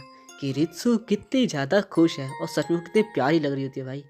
अगली सुबह उषा रित्सु से माफी मांग रहा होता है कि वो इस बार रेंट पे नहीं कर पाएगा। पर रित्सु बोलती है कि कोई बात नहीं, वैसे भी मियामी और सहायका तो लेट ही बिल पे करती हैं, बस एक शीरो ही है जो बिल्कुल करेक्ट टाइम पर दे देता है रेंट। और उसे को बिलीव नहीं होता कि आखिर वो इतने करेक्ट टाइम पे पैसे देता कहाँ से, आखिर वो करता क्या है। और तब बगल से शीरो बम्बू लेकर जा रहा होता है, जो देखकर दोनों को लगता है कि शायद ये यही बेचता है। अब शाम के समय दोनों घर पर आते हैं और वो देखते हैं कि बम्बू तो असल में शीरो घर पर लेके आया है। तब मियामी बोलती है कि आखिर तुम इसे कुछ बनाने वाले हो क्या। और सहायका फिर से मियामी को परेशान करने लग जाती है। तब यहाँ ग्रैंड माकर बोलती है कि शीरो तुम्हारे लिए पुलिस का फोन आया है। तब सहायका में बोलती है लगता है ये अरेस्ट होगा, अरेस्ट ही होगा ये। और शीरो बोलता है कि फोन पे हूँ, मुझे कैसे अरेस्ट करेंगे। अब शीरो कॉल अटेंड करता है और थोड़ी देर बाद वो सबको बताता है कि वो जब जा रहा था तो उसे एक वॉलेट पड़ा मिला, जिसे उसने पुलिस को दे दिया और अब वॉलेट का ऑनर मिल गया है और अब वो मुझे शुक्रिया बोलना चाहता है, इसीलिए वो कल हमारे यहाँ आ रहा है। उषा बात करता है कि शायद वो लड़की हो सकती है। अब अगले दिन के घर पर एक लेडी आती है अपनी बच्ची के साथ और शुक्रिया करती है कि मेरा वॉलेट वापस कर दिया और साथ में कोई गिफ्ट देती है, लेकिन ग्रैंड माँ उसे लेने से मना कर देती है। अब ग्रैंड माँ उस छोटी सी बच्ची से उसका नाम पूछती है जो कि चिनात्सु होता है। लेडी थोड़ा अनकंफर्टेबल फील कर रही होती है और यहाँ उषा और बाकी सब दूर से देख रहे होते हैं और उन्हें भी ये महसूस हो जाता है और वो बोलते हैं कि ये शीरो है तो लेडी अनकंफर्टेबल फील जरूर करेगी। ग्रैंड माँ चिनात्सु को पुडिंग ऑफर करती है पर उसकी माँ मना करती है, बोलती है कि हम घर जा रहे हैं, लेकिन वो लड़की बोलती है कि आप घर जा सकती हो, मैं आ जाऊंगी थोड़ी देर में। अब वो पुडिंग खाती है और काफी ज्यादा खुश हो जाती है और यहाँ उसकी माँ माफी मांगती है कि मेरी बेटी को माफ करना, पुडिंग उसको ज्यादा ही पसंद है। शीरो फिर से बाहर कुछ क्राफ्ट कर रहा होता है और लड़की उससे आकर पूछती है आखिर आप क्या बना रहे हो। शीरो बताता है कि वो कुछ पाइथागोरस स्विच बना रहा है। बच्चे पूछने लगते हैं कि यहाँ कोई बच्चा है, जिस पर शीरो साफ मना कर देता है। तो पूछती है फिर आप ये क्यों बना रहे हो। वो कहता है मजे के लिए, और कैसे बच्चे इससे खेल सकते हैं, हम बड़ों को भी हक है थोड़ा मजे करने का। वो पूछती है कि तुम्हें इसे बनाने में कितना टाइम लगेगा, जिस पर शीरो बताता है कि आज तो ये नहीं बनेगा। तो फिर बोलता है कि तुम यहाँ कल भी आ सकती हो अगर फ्री हो तो। ची बाय कर सबको घर जा रही होती है और शीरो बोलता है कि क्यूट है, बस मुझे देखना है कि क्या ये कल वापस आएगी। और अगले दिन वो सच में आ जाती है और शीरो से पूछती है कि क्या वो पूरा हुआ, जिस पर शीरो कहता है कि नहीं। तो बच्ची बोलती है पूरा दिन तो तुम बेकार ही बैठे रहते हो, आखिर वो पूरा क्यों नहीं हुआ। शीरो बताता है कि उसे और भी काम होते हैं, असल में वो नोवेल्स लिखता है, जो सुनकर वो बच्ची अजीब सा फेस बनाने लगती है। शीरो से बोलता है कि हम बड़े लोगों को भी थोड़ा काम करना रहता है। जो बच्ची बोलती है हमें टीचर कहते हैं कि कभी भी हार नहीं मानना चाहिए, पर शीरो बोलता है कि कभी कभी हार मानना जरूरी होता है। अब बच्ची बोलती है कि ऐसी बात है तो मैं हमेशा तुम्हारे पास आऊंगी तुम्हारी मदद करने। जिस पर शीरो बोलता है फिर तुम्हारे दोस्तों का क्या। और वो बच्ची बोलती है उनका मैं कुछ नहीं कर सकती। और ऐसी अगले दिन वो बच्ची दोबारा आ जाती है और शीरो पर गुस्सा करते हुए दादी अम्मा की तरह बोलने लगते हैं कि देखो तुमने काम पूरा नहीं किया। सभी देखते हैं कि बच्ची रोज आ रही है, शायद वो शीरो से अटैच हो चुकी है काफी ज्यादा। वो लोग देखते हैं कैसे वो मजे करते हुए उस गेम को बना रहे हैं मिलकर। अब वो बच्ची शीरो से बोलती है कि मैं तुम्हें काफी ज्यादा पसंद करती हूँ। तब शीरो से बोलता है कि ये तुम मुझे 9 साल बाद बोलना जब तुम 18 की हो जाओगी। और सब लोग का होश ही उड़ जाते हैं कि आखिर ये क्या बात कर रहा है। शीरो को कुछ काम पड़ जाता है और वो उसको इंतजार करने के लिए बोलता है और यहाँ बच्ची बरामदे में बैठकर वेट कर रही होती है। तब मियामी बोलती है लगता है मुझे कुछ करना होगा और उस बच्ची के पास चली जाती है और उससे बोलती है कि सुनो बच्ची, तुम्हें शीरो जैसे लड़के के चक्कर में नहीं पड़ना चाहिए, वैसे भी वो फेलियर है और पूरा बेकार है। अगर तुम्हें किसी को पसंद करना ही है तो उषा को क्यों नहीं। और उषा दूर से बोलता है नहीं मेरे से दूर रहो। पर बच्ची सब चीजों के लिए मना कर देती है। तब मियामी शीरो घर में उल्टा बोलने लगती है कि वो एकदम गधा बेकार फेलियर आदमी है। पीछे से सब बोलते हैं कि तुम भी तो ऐसी ही हो, ये लोग अलग मजे ले रहे हैं यहाँ से। अब मियामी बोलती है और वैसे भी तुम्हें उससे दूर रहना चाहिए, वैसे क्योंकि वो मेरा बॉयफ्रेंड है। बच्ची सुनकर हैरान हो जाती है और पूछती है कि तुम्हारी एज क्या है, जिस पर मियामी एकदम भड़क जाती है और बोलने लगती है बच्चों को वैसे ही प्यार में नहीं पढ़ना चाहिए और अपना काम करना चाहिए, तुम्हें पढ़ना चाहिए। और पीछे सहायका हंसने लग जाती है इसकी बातें सुनकर। अब मियामी बोलती है और वैसे भी वो मेरा कुत्ता है, शीरो मेरा कुत्ता है। ये सुनकर बच्ची रोने लग जाती है और यहाँ से चली जाती है और सब मियामी को ब्लेम करते हैं कि तुमने बच्ची को रुला दिया, वो तो बच्ची है, तुम तो बड़ी हो, तुम्हें समझना चाहिए। अब ऐसे ही 2-3 दिन बीत जाते हैं और शीरो बात करने लगता है कि चिनात्सु आई नहीं, आखिर क्या बात हो गई। ग्रैंडमा भी इस बात पे हैरान होती है। अब सहायका बताती है कि इस रूम में किसी ने उससे लड़ाई कर ली और उसे रोते रोते भगा दिया। और मियामी अपना इल्जाम उषा पर लगाने लगती है और सबको असलियत पता चल जाती है। अब इसके बाद मियामी बोलती है कि इसमें मेरी कोई गलती नहीं है, वो इंतजार कर रही थी और मुझे देखा नहीं गया और मैं उसे बस समझा ही ही रही थी। शिरो सबको शांत करता कहता है कि मुझे माफ करो, मैंने उसे मना किया है और वो कल से नहीं आएगी। ऐसे ही 3-4 दिन उसके बाद भी बीत जाते हैं और वो बच्ची नहीं आती और ऊषा और रित्सु बात करते होते हैं कि आखिर वो बच्ची क्यों नहीं आ रही। लगता है उसे शिरो के बारे में इतना उल्टा सुनकर बुरा लगा। आखिर शिरो में इतना अच्छा क्या है, और उससे अच्छा तो तुम हो ऊषा। और ये सुनकर ऊषा खुश होने लग जाता है कि रित्सु उसकी तारीफ कर रही है और साथ में थोड़ी बेइज्जती भी। पर तब वो दोनों देखते हैं कि चिनात्सु को उसके दोस्त इग्नोर कर रहे हैं और वो रोते रोते यहाँ से जाने लग जाती है। उन्हें समझ में आ जाता है कि उसकी कोई दोस्त नहीं है और यहाँ वो घर पे बात बता देते हैं, जिसके बाद सायाका उसे रियलाइज कराती है मियामी को कि आखिर तुमने क्या कहा था। मियामी ने उससे कहा था कि अगर तुम्हारी हरकतें ऐसी रही तो तुम्हारे कोई दोस्त नहीं बनेंगे, और ऐसा ही हो रहा है और वो डर चुकी है काफी ज्यादा। तभी उनके घर पे चिनात्सु की मॉम आती है और बताती है कि चिनात्सु मिल नहीं रही है। उन्हें लगा कि यहाँ पर होगी और अब सभी लोग चिनात्सु को ढूंढने लग जाते हैं। ढूंढते ढूंढते रात हो जाती है और अब यहाँ ऊषा अपनी साइकिल लेकर उसे ढूंढने के लिए कहीं और जा रहा होता है। तभी उसे झाड़ी से आवाज आती है और वो देखकर खुश हो जाता है क्योंकि वहाँ पर चिनात्सु होती है। अब वो बताते हैं कि हमने तुम्हारी मॉम को बुला लिया और वो थोड़ी देर में तुम्हें लेने आ जाएंगे। सब बच्ची को समझाने लगते हैं। तब मियामी बोलती है कि तुम्हें अकेले ही रहना ठीक है, तुम्हारा कोई दोस्त नहीं हो ये भी तुम्हारे लिए ठीक ही है। बच्ची के लिए बात सुनकर सब डर जाते हैं। तब साइका बोलती है कि मियामी भी ऐसी है, उसका भी कोई दोस्त नहीं है, वो लोनली है। तब मियामी रित्सु को भी तब खींचती है और बोलती है कि इसका भी कोई दोस्त नहीं है, ये तो एकदम लोनर है। और रित्सु काफी गुस्से में बोलती है कि मैं तुम्हारा रेंट 3 गुना बढ़ा दूंगी। और इससे मियामी डर जाती है। वो बच्ची रित्सु से पूछती है तो सही में क्या आपके कोई दोस्त नहीं है? जिस पर रित्सु कहती है हाँ कोई नहीं है, लेकिन मुझे कोई फर्क भी नहीं पड़ता, और वैसे तुम्हारी भी तो नहीं है, तुम्हारी क्या उनसे लड़ाई हो गई है? चिनात्सु रीजन बताती है कि लड़ाई क्यों हुई थी। क्लास में असल में सभी लोग एनिमे टीसी के बारे में उल्टी उल्टी बातें कर रहे होते हैं उसके दोस्त लोग, और क्योंकि चिनात्सु हमारी सब्सक्राइबर है उसे गुस्सा आ जाता है और उन सब पे चिल्ला देती है, जो सुनकर पूरी क्लास डर जाती है और सब लोग उससे डरने लगते हैं और दूर रहने लगते हैं। चिनात्सु बोलती है कि हाँ इसमें मेरी गलती है, पर थोड़ी गलती उनकी भी है क्योंकि मुझे एनिमे टीसी के अलावा कोई और एनिमे पसंद ही नहीं है। तब मियामी काफी सिंपली बोलती है इसमें क्या बड़ी बात है, जाओ अपने दोस्तों को टॉफी दे दो और सॉरी बोल दो, वो वापस दोस्त बन जाएंगे। चिनात्सु बोलती है ये इतना भी इजी नहीं है, जब भी मैं क्लास में जाती हूँ सभी लोग मुझे अजीबी नजरों से देखने लग जाते हैं, वो हमेशा ही मुझे इग्नोर करते हैं। मैं इससे इतनी ज्यादा परेशान हो गई हूँ कि मुझे लगता है कि मुझे मर जाना चाहिए। ये सुनकर ग्रैंडमा मियामी से समझाने लगती हैं, क्या तुम पागल हो क्या, तुम्हें मरने की क्या पड़ी है और मरने से क्या ही हो जाएगा। अब ग्रैंडमा से पूछती है कि क्या तुम्हें पुडिंग खानी है, जिसे बच्ची हाँ बोलती है रोते रोते, और अब वो पुडिंग काफी जोर जोर से खा रही होती है क्योंकि उसे काफी ज्यादा भूख लगी थी। ग्रैंडमा कहती है कि तुम्हारी उम्र बहुत छोटी है, तुम्हें भी मेहनत करनी चाहिए और दोस्त भी तुम्हारे कभी न कभी वापस बन ही जाएंगे, तुम बस खुश रहो, मैं तुम्हारे लिए बाल्टी भर कर पुडिंग बनाऊंगी। शिरो भी कहता है कि सैटरडे तक मैं उस गेम को पूरा कर दूंगा, तो तुम अपने दोस्तों को लेकर आ जाना। ची काफी खुश हो जाती है और अब उसकी मॉम उसे लेकर चली जाती है। और अब हम देखते हैं सैटरडे का सीन, जहाँ पर वो बच्ची अपने दोस्तों के साथ आई होती है। ये देखकर सारे काफी खुश हो जाते हैं। अब शिरो सबको बताता है कि इस गेम को मैंने और चिनात्सु ने मिलकर बनाया है। अब वो इस गेम को स्टार्ट करता है और ऊपर से एक बॉल को डालता है जो कि बैम्बू में ट्रैवल करते हुए अजीब अजीब जगह से टकराते हुए नीचे तक आती है और एंड में पानी को छोड़ देती है और बैम्बू में पानी बहता हुआ उसके अंदर से रॉमिन आने लगता है। लेकिन यहाँ पानी कहीं पड़ जाती है और वो काफी धीरे धीरे आ रहा होता है। सभी शिरो की बेइज्जती करने लगते हैं, जिसके बाद शिरो यहाँ पर पाइप ही लगा देता है और गेम काफी अच्छा बनता है। अब चिनात्सु रित्सु से उसको दोस्त बनने के लिए कहती है, जिस पर रित्सु कहती है कि पहले तुम मुझे लोनर बोलना बंद करो। और प्रॉमिस के हिसाब से ग्रैंडमा यहाँ पर बकेट भरकर पुडिंग बना के लाती है और सारे बच्चे बकेट में ही खाने लग जाते हैं, जो देखकर सब काफी खुश हो जाते हैं। जिसके बाद शिरो बताता है कि और उसी दिन से वो बच्ची यहाँ वापस कभी नहीं आई। सबसे पूछता है तो क्या तुम उदास हो, जिस पर शिरो बोलता है नहीं ऐसा नहीं है, असल बात तो ये है कि बच्चे ऐसे ही होते हैं, वो हमेशा ही सारी जिम्मेदारियां बड़ों पर छोड़ देते हैं क्योंकि वो बच्चे होते हैं। यहाँ ग्रैंडमा आती है और बताती है कि खाना बन चुका है। तब शिरो बोलता है कि मैं उदास नहीं हूँ।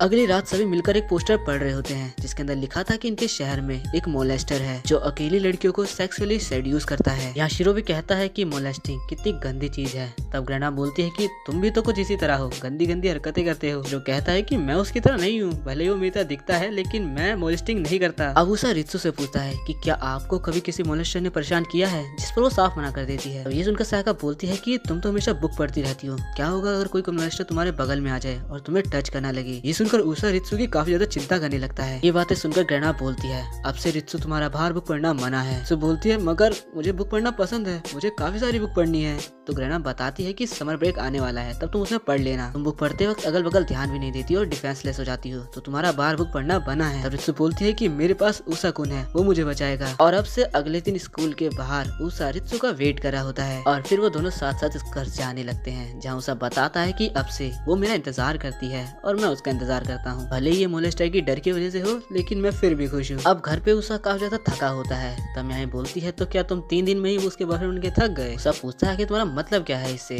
तब सायाका बोलती है कि रित्सु-चान बहुत सेल्फिश है, वो तुम्हें कुत्ते की तरह अपने अगल बगल घुमाती रहती है। और गलती से रित्सु बाहर खड़ी होकर ये सारी बातें सुन लेती है। और तब उसा बोलता है कि कोई बात नहीं, वो चाहे कितनी भी सेल्फिश हो, उन्हें बुक पढ़ना पसंद है और मैं इससे ही खुश हूँ। अब अगली सुबह इन्हें पता चलता है कि वो मोलेस्टर को पकड़ लिया गया है। पुलिस ने उसे रात को ही अरेस्ट कर लिया और ये सुनकर रित्सु तो काफी ज्यादा खुश हो जाती है और उसा ये सब नोटिस कर रहा होता है। और अब रित्सु काफी सारी बुक पढ़ने के लिए तैयार होकर लाइब्रेरी के लिए निकल जाती है। शाम के समय उषा और ग्रैंडमा बाहर बैठे होते हैं। उषा बोलता है कि काफी देर हो गई लेकिन वो अभी तक आई नहीं। तो ग्रैंडमा उसे बोलती है कि तुम्हें पता ही है उसे बुक पढ़ना कितना पसंद है, वो जल्दी आती होगी, वैसे भी रात होने ही वाली है। तभी यहाँ दो बच्चे भागते हुए आती हैं और बोलती हैं कि वो बहरूपिया, वो गंदी हरकत करने वाला आदमी। से ग्रैंडमा को समझ में आता है कि मोलेस्टर अभी भी अरेस्ट नहीं हुआ और वो काफी डर जाती हैं। और हम यहाँ देखते हैं रित्सु को, जो कि अंडरग्राउंड रास्ते से आ रही होती है बुक पढ़ते हुए। तब वहाँ वही मोलेस्टर आ जाता है और अचानक से रित्सु के सामने आ जाता है। क्या गंदी हरकत कर रहा है, लेकिन रित्सु बुक पढ़ते हुए उस पर ध्यान भी नहीं देती। तभी मोलेस्टर उसे पीछे से हाथ लगाता है और तभी यहाँ ऊसा आ जाता है और वो मोलेस्टर को देखकर बोलता है, ओए छुट्टी नुन्नी वाले। देख के मोलेस्टर भागने लग जाता है। तभी यहाँ मियामी आ जाती है और तब ऊपर से सायाका आकर उस मोलेस्टर के खींच कर लात मारती है। इसके बाद हम देखते हैं कि यहाँ शिरो रस्सियां लेकर आता है और उसको काफी अजीब तरीके से बांध देता है। अब पुलिस उस मोलेस्टर को अरेस्ट कर लेती है और अब घर पर रित्सु चुपचाप बचकर भाग रही होती है। तभी उसा बोलता है, सेंपाई आपको हमेशा ध्यान रखना चाहिए, अभी आपको पता ही नहीं था कि वो मोलेस्टर वहीं पर था, अगर वो आपको कुछ कर लेता तो आप चिल्ला भी नहीं पाती। रित्सु को सुनाने लगता है और बोलता है कि आपको अपनी मनपसंद बुक घर में ही पढ़नी चाहिए। रित्सु बोलती है कि मैं अपना ध्यान खुद रख लूंगी और जाने लगती है। इससे उषा को उस पर गुस्सा तो आ रहा होता है पर कुछ कर नहीं सकता। वो रित्सु से काफी गुस्से में देखती है और फिर बोलती है, मैं आगे से अपना ध्यान रखूंगी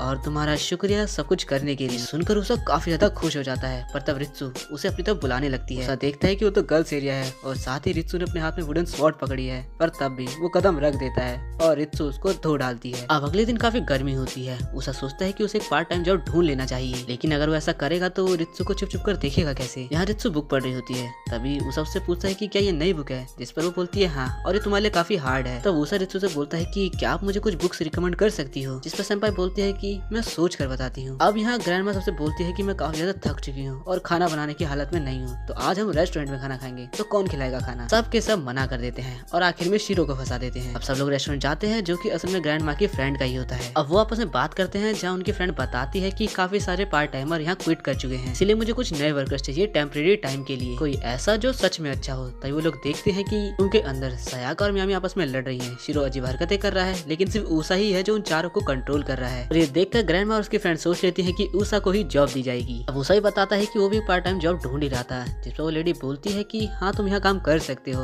और ये पुराना जैपनीज कैफे है और साथ ही मैं तुम्हें अच्छी सैलरी भी दूंगी और तुम अपनी गर्मियों तक यहाँ तो काम कर ही सकते हो। और तब उषा पूछता है कि कहीं यहाँ कुछ वियर्ड लोग तो नहीं, जिस पर वो बोलती है कि नहीं, यहाँ सब यूनिक लोग हैं। और ये सुनकर उसे शिरो की याद आ जाती है, जिसके लिए वो साफ मना करता है कि वो यहाँ काम नहीं करेगा। तो वो उसे बोलती है कि यहाँ पर निक नेम्स भी दिए जाते हैं जो काम करते हैं। तब सायाका और मियामी उसे अजीब अजीब नेम देने लगती है और इससे उसे गुस्सा हो जाता है। और वो लेडी कुछ फैंसी निकनेम्स बताती है और बोलती है कि इस टाइप के कुछ नेम दिए जाते हैं, पर तब उषा तब भी मना कर रहा होता है। तब ग्रैंडमा कहती है कि ये इतना बुरा नहीं है फ्रिक्शो। सभी सुनकर हैरान हो जाते हैं। तब ग्रैंडमा बताती है कि उषा का निकनेम फ्रिक्शो है, उसे स्कूल में सब इसी नाम से बुलाते थे। और अब मियामी उससे पूछती है तो आखिर इसकी स्टोरी क्या है, लेकिन उषा बोलता है इससे तुम्हारा कोई मतलब नहीं है। तब सायाका धमकी देती है कि मैं ये बात सबको बताने वाली हूँ, जिसके बाद आखिर में उसे ये स्टोरी बतानी ही पड़ती है। वो बताता है कि उसके स्कूल में काफी अजीब अजीब बच्चे थे। कोई था जो कोई पागल साइंटिस्ट था, कोई लड़की थी जो भूतों को देख सकती थी, और ग्रेजुएशन के टाइम पर उस लड़की ने उसकी बुक के अंदर लिख दिया फ्रिक्शो मास्टर। ये सुनकर सभी लोग हंसने लगते हैं। तब उषा ग्रैंडमा से पूछता है कि आखिर आपको ये नाम कैसे पता। तब ग्रैंडमा बताती है कि मैंने पहले तुम्हारी मदर से इंटरव्यू ले रखा है और तभी तुम्हें यहाँ रहने दिया। उषा को लगता है कि सेंपाई ने बात नहीं सुनी और उसने काफी रिलैक्स हो रहा होता है, पर असल में सेंपाई ने सुन ली होती है और अब वो भी जोर जोर से हंसने लगती है। अब सभी खा पी के जा रहे होते हैं और उषा काफी गुस्से में होता है कि मैं यहाँ काम नहीं करूंगा। अब हम अगली सुबह का सीन देखते हैं, जहाँ ग्रैंडमा की मदर उनके घर आई होती है और वो दोनों उषा से मिलते हैं और अब वो उषा का लुक चेंज कर उसे एक ट्रेडिशनल जापानीज ड्रेस पहना देते हैं और बताते हैं कि उनकी कैफे की कॉस्ट्यूम है। ये सुनकर उषा और भी ज्यादा गुस्सा हो जाता है और बोलता है कि मैंने मना तो किया था, लेकिन वो दोनों मानती ही नहीं है। अब यहाँ पर सेंपाई भी आ जाती है और उषा को डर लग रहा होता है कि वो उसको देखकर हंसेंगी, पर असल में सेंपाई तो बस उसको देखती ही रह जाती है और काफी ज्यादा इम्प्रेस हो जाती है। अब वो शर्मा के उषा को बुक देते हुए बोलती है कि ये लो, तुमने कल मुझसे बुक मांगी थी ना और अब तुम इसे पढ़ लेना। उषा काफी खुश होकर उनका शुक्रिया करता है और ये देखकर ग्रैंडमा और उसकी दोस्त बोलती है अच्छा, जिसके बाद वो उसके साथ ही बुक को बांध देती है। उषा सेंपाई से पूछता है कि मैं कैसा लग रहा हूँ और फिर वो देखता है कि सेंपाई उसे कैसे देख रही है और वो बोलता है कि ऐसे मत देखो, मैं मना नहीं कर पाऊंगा और अब वो जॉब के लिए मान जाता है।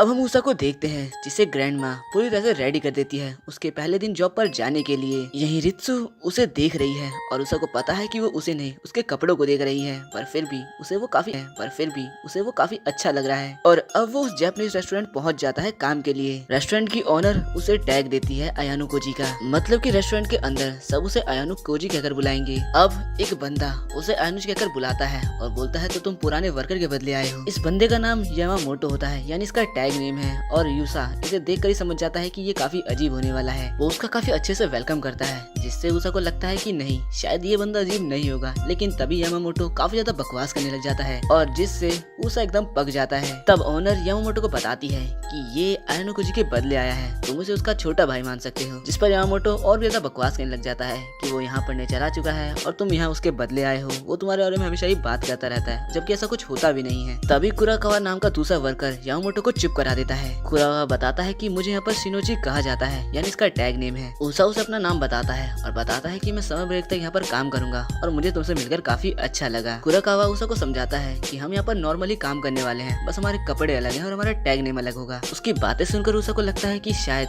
ये बिल्कुल नॉर्मल पर्सन है, इसमें कोई दिक्कत नहीं है। पर तभी वो बंदा बोलता है क्या तुम्हें पता है कि मेरी गार्डन स्पीड काफी ज्यादा पावरफुल है। और तब उषा बोलता है लगता है मैंने गलती कर दी, ये भी नॉर्मल नहीं है। वो बंदा उषा से बोलता है कि पता तुम्हारी गार्डन स्पीड भी काफी ज्यादा फुल है। उषा को समझ नहीं आता और फिर वो बंदा उसकी गार्डन स्पीड को लेकर काफी डरावनी बातें बोलने लग जाता है। लेकिन यहाँ उषा को कुराकावा की बात सुनकर अपने मिडिल स्कूल की एक लड़की की याद आ जाती है, जो कि हमेशा ही उषा से कहती थी कि देखो तुम्हारे पीछे तुम्हारी गार्डन स्पीड आ रही है। वो बोलता है कि इसकी बातें सुनकर मुझे हयासी की याद क्यों आ रही है, वो तो ऐसे ही बातें किया करती थी। तभी यहाँ यामामोटो कुराकावा को चुप कर रहता है और फिर वो अपनी बकवास करने लग जाता है, जिससे उषा दोबारा पक जाता है। लेकिन ये यामामोटो और कुराकावा में तो आपस में बहस होने लग जाती है अपनी ही बकवास को लेकर, जो कि किसी को समझ ही नहीं आती। उषा उन दोनों की लड़ाई को रोकने लगता है तो वो दोनों उससे ही पूछते हैं कि आखिर तुम किसकी साइड हो। तभी उषा बोलता है कि देखो कस्टमर्स देख रहे हैं, जिससे तीनों शांत हो जाते हैं। अब घर पे ग्रैंडमा पूछती है आखिर तुम्हारा पहला दिन कैसा गया। इस पर उषा बताता है कि लगता है मेरी जिंदगी हार्ड मोड में ही स्टक हो चुकी है, मेरी ये कठिन जिंदगी लगता है ऐसे ही रहने वाली है।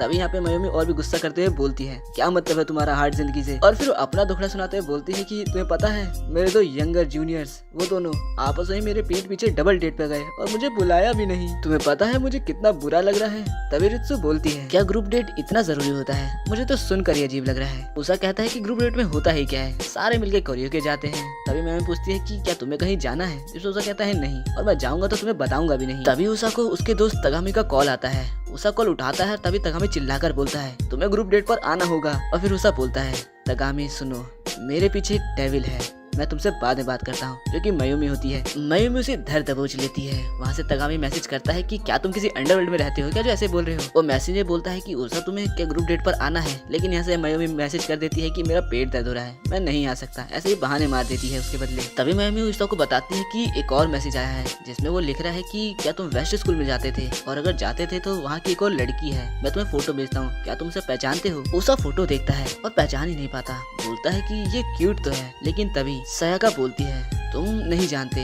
इस लड़की ने मेकअप करके खुद को क्यूट बनाया है। तभी मयूमी पॉइंट मारते बोलती है तुम्हारी तरह तुमने भी तो खुद को ऐसे ही बनाया है। सयाका आगे बताती है कि उस लड़की ने नकली आईब्रोज लगा रखी हैं, उसके बाल भी नकली हैं, उसने कलर करा रखा है। और तभी उषा पहचान जाता है कि ये तो हयासी है। और ये जानते ही वो डर जाता है कि आखिर ये इतनी चेंज कैसे हो गई, मैं तो कभी इसके साथ ना जाऊँ। तभी ग्रैंडमा कहती है गोस्ट विस्पर, अच्छा तो ये वही है। तभी उषा के मजे लग जाते हैं। तभी सामने से मैसेज आता है कि अगर तुम जाओगे तो वो लड़की नहीं आएगी, तो प्लीज उषा तुम मत आना। तभी मयूमी जोर जोर से हंसने लग जाती है, ये सोचते हुए कि चलो मैं ही बेकार नहीं हूँ, उषा भी बेकार है। अगले दिन जॉब पर उषा सोचा होता है कि क्या मैं जिंदगी भर ऐसे ही रहूंगा, क्या मैं कभी सेंपाई के साथ आके अपना रिलेशनशिप नहीं बढ़ा पाऊंगा। वो ये सब सोच रहा होता है कि तभी कुछ न्यू कस्टमर आ जाते हैं और जैसे ही वो पीछे मुड़कर वेलकम बोलता है तो देखता है कि ये तो हयासी और तगामी का ग्रुप है। हयासी को देखकर उषा एकदम हैरान हो जाता है। यहाँ घर पर सभी लोग बोर हो रहे होते हैं, सोचे होते हैं कि उषा क्या कर रहा होगा। तभी ग्रैंडमा बोलती है क्यों ना चलो उसे विजिट किया जाए, और सभी इसके लिए मान जाते हैं। लेकिन रित्सु नहीं मानती। तब ग्रैंडमा बोलती है कि वहाँ पर बुक का एक नया कलेक्शन है, जिसके लिए रित्सु एक्साइटेड होकर मान जाती है। और इसके बाद ग्रैंडमा रित्सु को भी उषा की तरह कपड़े पहना देती है, जिसमें वो काफी क्यूट लग रही होती है। और ऑब्वियसली इसे भी ये जबरदस्ती पहनाया गया होगा, पर क्यूट तो लग रही है। या दूसरी तरफ तगामी हैरान हो जाता है, बोलता है कि क्या तुम यहाँ काम करते हो। साइलेंट के हयासी से बोलती है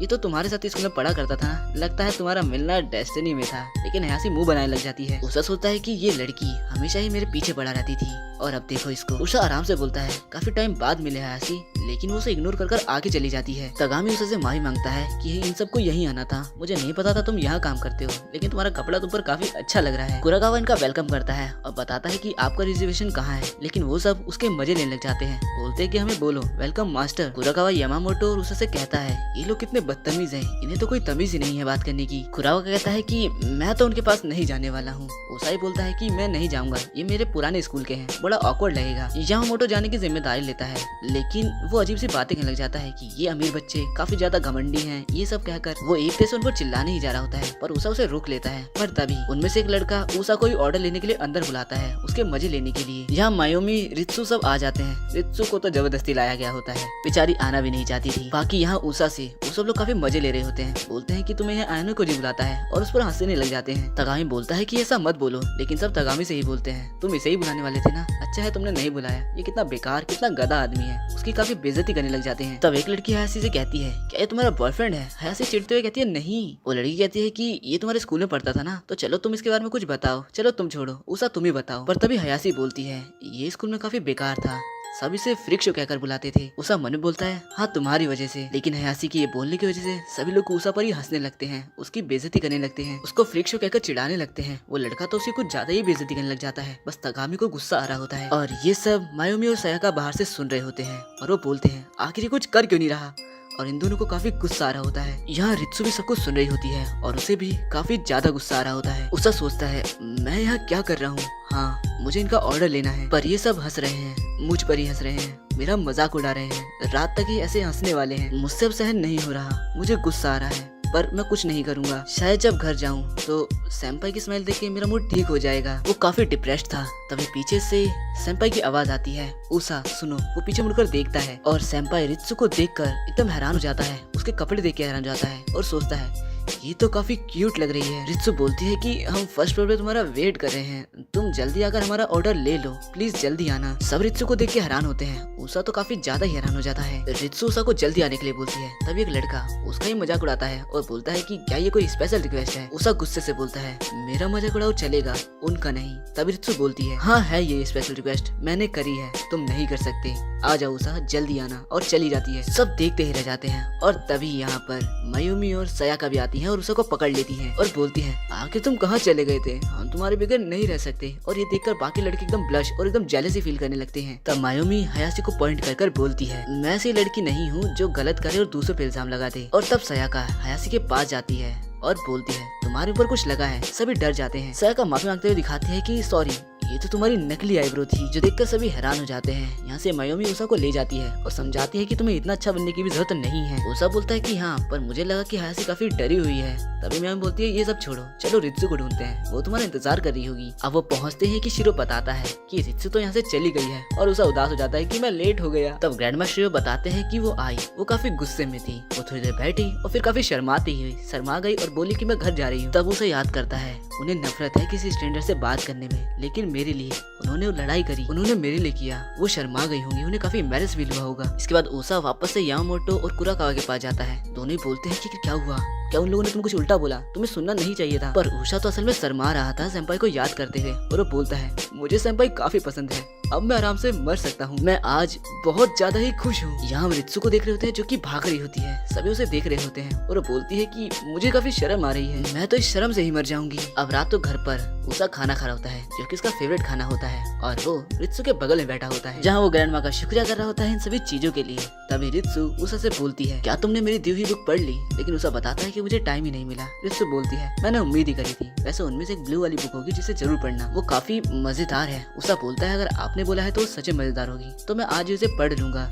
अब अगली सुबह तगामी उषा को कॉल करता है और मियामी के बारे में पूछने लग जाता है, लेकिन उषा कहता है कि उसके बारे में मत सोचो, वो तुम्हारी जिंदगी नर्क से बदतर कर देगी। और फिर मियामी की तरफ देखता है जो कि शिरो के कंधों पर बैठी होती है और बेवड़ी की तरफ पी रही होती है। वो उषा को भी अपने पास बुलाती है और इसके बाद यहाँ पर शयाका और रीचन आ जाती है और वो दोनों देखते हैं कि मियामी उषा और शिरो की बैंड बजा रही है। वो दोनों पूछते हैं कि आखिर तुम्हें क्या हुआ है, तो वो मियामी उदास होकर बताती है कि मेरे ऑफिस में मेरे से 1 साल बड़ी लड़की का बॉयफ्रेंड बन चुका है और ये मुझे काफी इरिटेट कर रहा है और काफी परेशान कर रहा है। तो सयाका उसका मजाक उड़ाते हुए कहती है कि तुम हो ही इतनी बेकार, जिस पर शिरो बोलता है कि मैं भी बेकार हूँ। और फिर इस पर मियामी शिरो को ही मारने लग जाती है। सयाका उससे पूछती है कि आखिर तुम शिरो के कंधों पर क्यों बैठी हो, जिस पर मियामी बताती है कि मैंने टीवी में देखा था कि जब भी तुम्हारा मन उदास हो तो किसी के कंधों पर राइड करो, और शिरो यहाँ पर सबसे बड़ा है तो मैं इसके कंधे पर बैठ गई, और वैसे भी मुझे तुम सबको नीचे देखकर काफी मजा आ रहा है। ये सुन उसा बोलता है कि मुझे इसकी मदद नहीं करनी, मुझे इसका मूड ठीक नहीं करना। तब मियामी बोलती है कि मैं शिरो को इसलिए मार रही हूँ क्योंकि इसका दिमाग थोड़ा अलग है, काश हमारा दिमाग भी ऐसा होता तो मैं खुश रह पाती। फिर वो बताती है कि ऑफिस के अंदर सब लोग अपने कपल वाले स्टिकर लगाते हैं और अपनी स्टोरीज बताते हैं, जो सुनकर मुझे काफी जेलसी और गुस्सा भी आता है। वो सब मेरा मजाक उड़ाते हैं कि तुम्हारा कोई बॉयफ्रेंड नहीं, मेरे जले पर नमक छिड़कते रहते हैं। ये सब बोलते हुए उसे गुस्सा आ जा रहा होता है और वो शिरो को बाल पकड़कर उसे काफी ज्यादा मारे भी जा रही होती है। मैं बोलती है कि जो लोग ये बात करते हैं ना कि वो हमेशा साथ रहेंगे, कपल वाले स्टिकर लगाते हैं, वो लोग तो कभी साथ नहीं रहते। तभी यहाँ पर ग्रैंड माँ मियामी का मूड ठीक करने के लिए गिटार ले आती है, पर सयाका देखती है कि उसके ऊपर भी कपल वाला स्टिकर चिपका है, और फिर वो मियामी का मजाक उड़ाते हुए बोलती है कि देखो,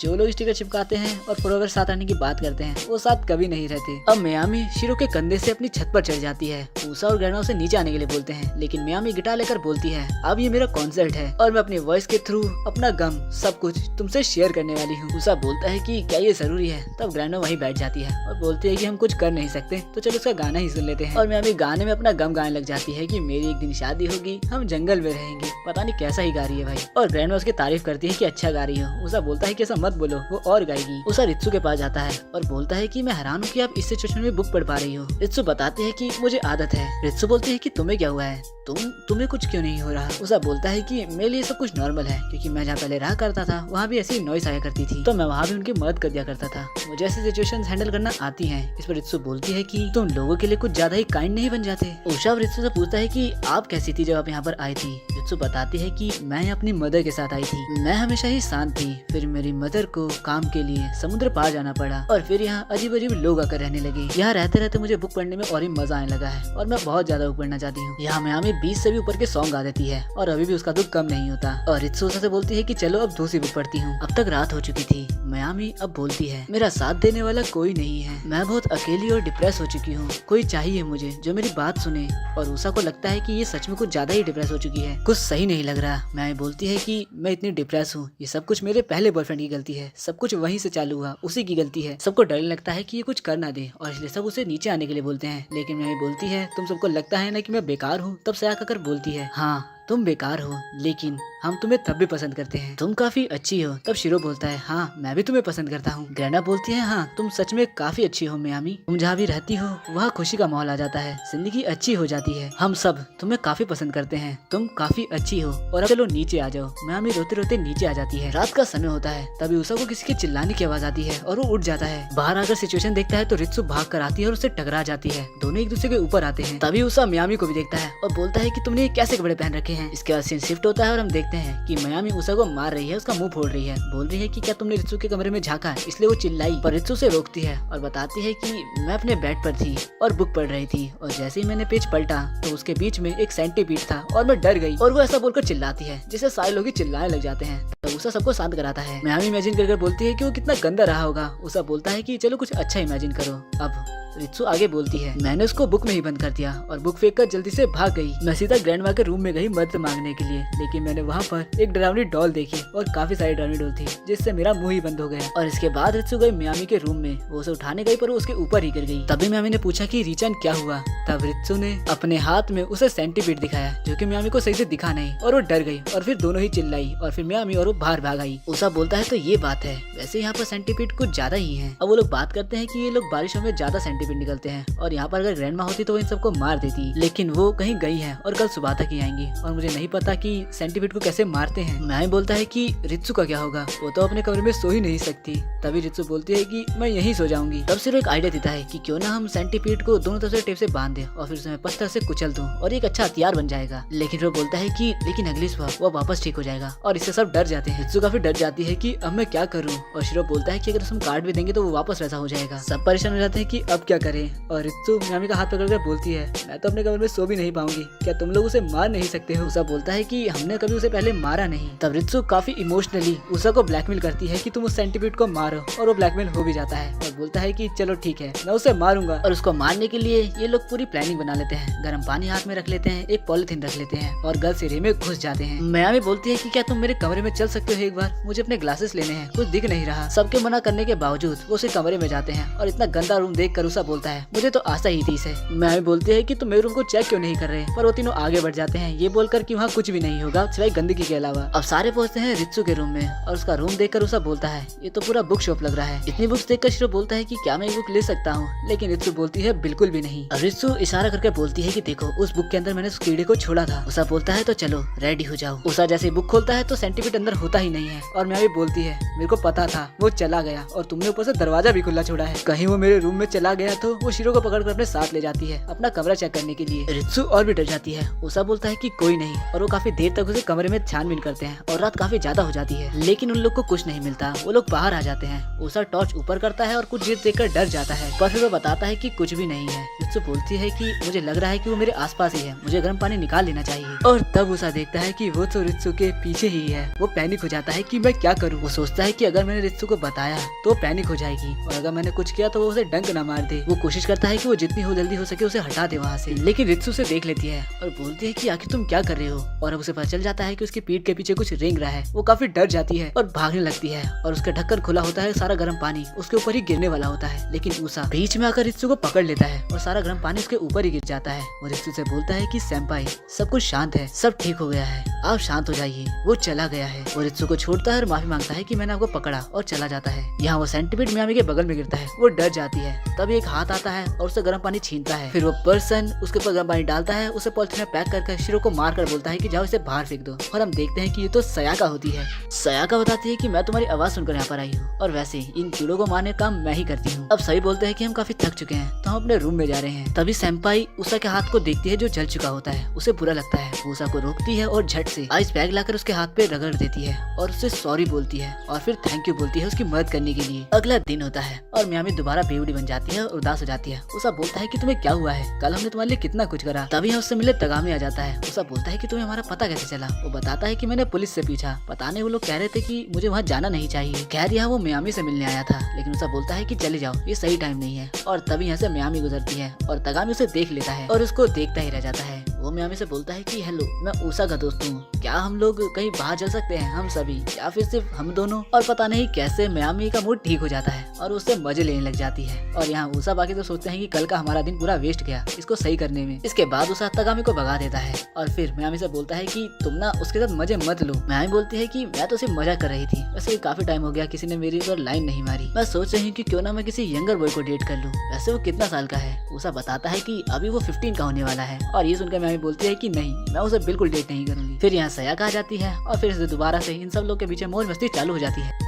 अगले दिन उषा रित्सु की दुई बुक्स को ही पढ़ रहा होता है तो मियामी उसका मजाक उड़ाने लग जाती है और अब उषा बोलता है मुझे जॉब छोड़ देना चाहिए। मियामी पूछती है आखिर क्यों, तुम्हें सैलरी तो अच्छी दे रहे हैं। पर उषा बोलता है कि वहाँ पे जो लोग हैं वो काफी वियर्ड हैं। मियामी बोलती है कहीं ये तुम हयासी की वजह से तो नहीं बोल रहे। जिसे उषा बोलता है कि नहीं, वो वजह नहीं है। यहाँ शिरो कुछ बना रहा होता है कागज के ऊपर और यहाँ मियामी उषा को बताती है कि रित्सु तो सुबह सुबह ही लाइब्रेरी चली गई, जिस पर उषा बोलता है कि तो मुझे पहले बताना चाहिए था ना। और अब वो भी अपने पार्ट टाइम जॉब पर आ जाता है। उषा मन में सोचता है कि ये जगह इतनी भी बुरी नहीं है, मैं यहाँ कंफर्टेबल होता जा रहा हूँ। और तब वो देखता है कि यामामोटो और दूसरा बंदा बुक्स को रख रहे होते हैं। उषा पूछता है कि ये बुक्स कहाँ से आई, जिसमें वो बताते हैं कि ऑनर्स ने लाई है, अब हम पढ़े लिखेंगे और कामयाब इंसान बनेंगे। और ये बकवास सुनकर तो उषा का दिमाग हिल जाता है और सोचता है कि मैं आखिर यहाँ पर कंफर्टेबल हो कैसे सकता हूँ। अब वही बुक्स को शेल्फ में रखने लग जाता है और सोचता है कि सेंपाई को भी बहुत पसंद है बुक पढ़ना, अगर वो यहाँ आएंगे तो उन्हें काफी मजा आएगा। अब सारी बुक रखने के बाद एक जगह खाली बच जाती है। ऑनर सोचती है कि हमें कुछ न कुछ तो करना होगा, नई बुक्स को हम रख नहीं सकते। उषा बोलता है कि इसमें मैं आपकी मदद कर सकता हूँ। और हम घर की तरफ देखते हैं जहाँ पर रित्सु अभी घर पहुंची होती है और तभी ग्रैंडमा उसको फोन देते हुए बोलती है कि मेरी दोस्त का फोन आया है जहाँ उसका काम करता है, वहाँ कुछ बुक्स की कमी है, तो क्या तुम कुछ बुक्स दे सकती हो जिन्हें तुम रख नहीं सकती। इसके बदले वो तुम्हें फ्री टिकट देंगे वहाँ रोज बुक पढ़ने जाने के लिए। और ये सुनकर तो रित्सु एकदम से एक्साइटेड हो जाती है। यहाँ ऑनर उषा को बताते हैं कि वो मान गई है, वो बस आ रही है, शिरो ला रहा है उनकी सारी बुक्स। उषा को लगता है कि शिरो के पास कार है तो वो बाहर वेट करने लग जाता है कि वो लोग कब आएंगे। और तब उसे एक कार दिखती है, उसे लगता है कि उसके अंदर शिरो है, लेकिन नहीं, वो कार चली चली जाती है और तब उसके पीछे शिरो एक रेडी लेकर आ रहा होता है और उषा का इंतजार कुछ ज्यादा ही वेस्ट हो जाता है। अब रित्सु अंदर चली जाती है और काफी सारी बुक्स को देखकर काफी ज्यादा ही एक्साइटेड हो रही होती है। इसके बाद उषा उसके लिए चाय लाता है और देखता है कि वो बुक्स में बिल्कुल खो चुकी है और वो सोचता है कि ये कितनी प्यारी है। तब वो बाहर शिरो को देखता है और पूछता है कि आखिर तुम यहाँ क्या कर रहे हो। शिरो बताता है कि मैं धूप सेक रहा हूँ। उषा बोलता है इतनी गर्मी में। खैर उषा के जाते ही शिरो यहाँ पर हयाशी को देखता है और पूछता है कि तुम तो वही लड़की हो ना हयाशी, तुम यहाँ क्या कर रही हो। अब वो बताती है कि मैं यहाँ शिरो से माफी मांगने आई हूँ जो भी मैंने उस दिन करा, पर मैं समझ नहीं पा रही कि आखिर मैं ये करूंगी कैसे।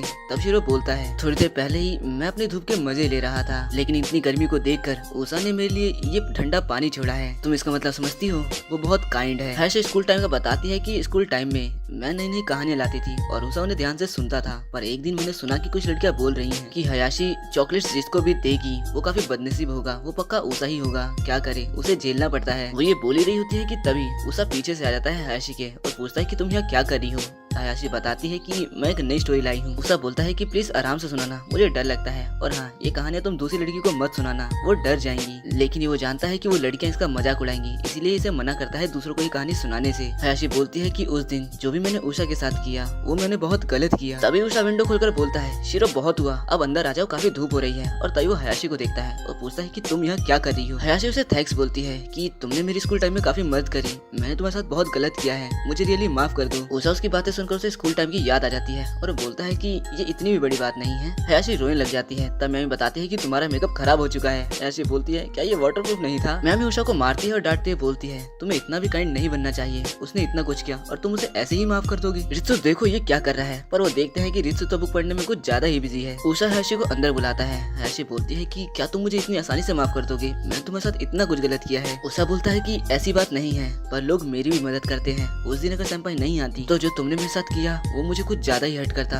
मेरा दिल टूट जाता, मैं तुम्हें कभी माफ नहीं कर पाता। पर वो लोग आए और उन्होंने मेरी मदद करी। हयाशी अपना मुंह साफ करने जाती है जहाँ पर मयामी और सयाका एक साथ आकर बोलती हैं तो तुम रिजेक्ट हो चुकी हो। हयाशी बोलती है कि नहीं, बस वो लड़का मेरे टाइप का नहीं था, मैं बहुत क्यूट दिखती हूँ, मैं कोई सा भी पटा लूंगी। पर वो दोनों बोलते हैं कि तुम बिल्कुल भी क्यूट नहीं दिखती हो। तभी यहाँ कुराकावा आता है और हयाशी को एक चीज देते बोलता है कि ऑनर आपकी थैंक्स है, और वैसे तुम्हारी गार्डन स्पीड कुछ ज्यादा ही अच्छी है। और हयाशी भी गार्डन स्पीड सुनकर थोड़ी हैरान हो जाती है क्योंकि वो उसी की तरह था, और अब ये थोड़ी ब्लश करने लग जाती है। यहाँ रित्सु घर आ जाती है, उसका मूड थोड़ा खराब था। उषा पूछता है आखिर सेंपाई कहाँ गई। सब बताते हैं कि वो चली गई और अब हमें अगले दिन का सीन दिखाया जाता है जहाँ उषा रित्सु से पूछा होता है कि ये कितना फनी पार्ट था ना। जैसा बोलती है हाँ, उसने उसे कैसे ट्रिक करा। पूछता है तो इसे प्रोनाउंस कैसे करेंगे, और सेंपाई उसे बता रही होती है। पीछे से मयामी और शिरो पूछते हैं आखिर तुम क्या लिख रहे हो, क्या तुम कुछ गंदी नॉवल लिख रहे हो, कहीं तुम्हारी नॉवल का नाम फर्स्ट टाइम तो नहीं। उषा बोलता है गधो अपना मुंह बंद करो, मैं बस अपना बुक का रिव्यू लिख रहा हूँ, ये मेरा समर होमवर्क है। और वो रित्सु को देखता है जो इससे काफी एक्साइटेड होती है। उषा उन्हें बताता है कि कैफे के अंदर काफी सारे अच्छे रीडर्स आते हैं, तो वो पूछते हैं कि हयाशी भी आती है। वो बोलता है हाँ, क्योंकि वो भी स्कूल टाइम में काफी अच्छी रीडर हुआ करती थी। इस बात से ना तो मयामी और न ही रित्सु खुश लग रहे होते हैं। मैं बोलती है ये कुछ ज्यादा ही नाइस नहीं बन रहा है। शिरो कुछ हरकत करता है जिस पर रित्सु बोलती है कि तुम अभी रूम से निकल जाओ, और तब यहाँ चिनात्सु आ जाती है। वो शिरो से बोलती है कि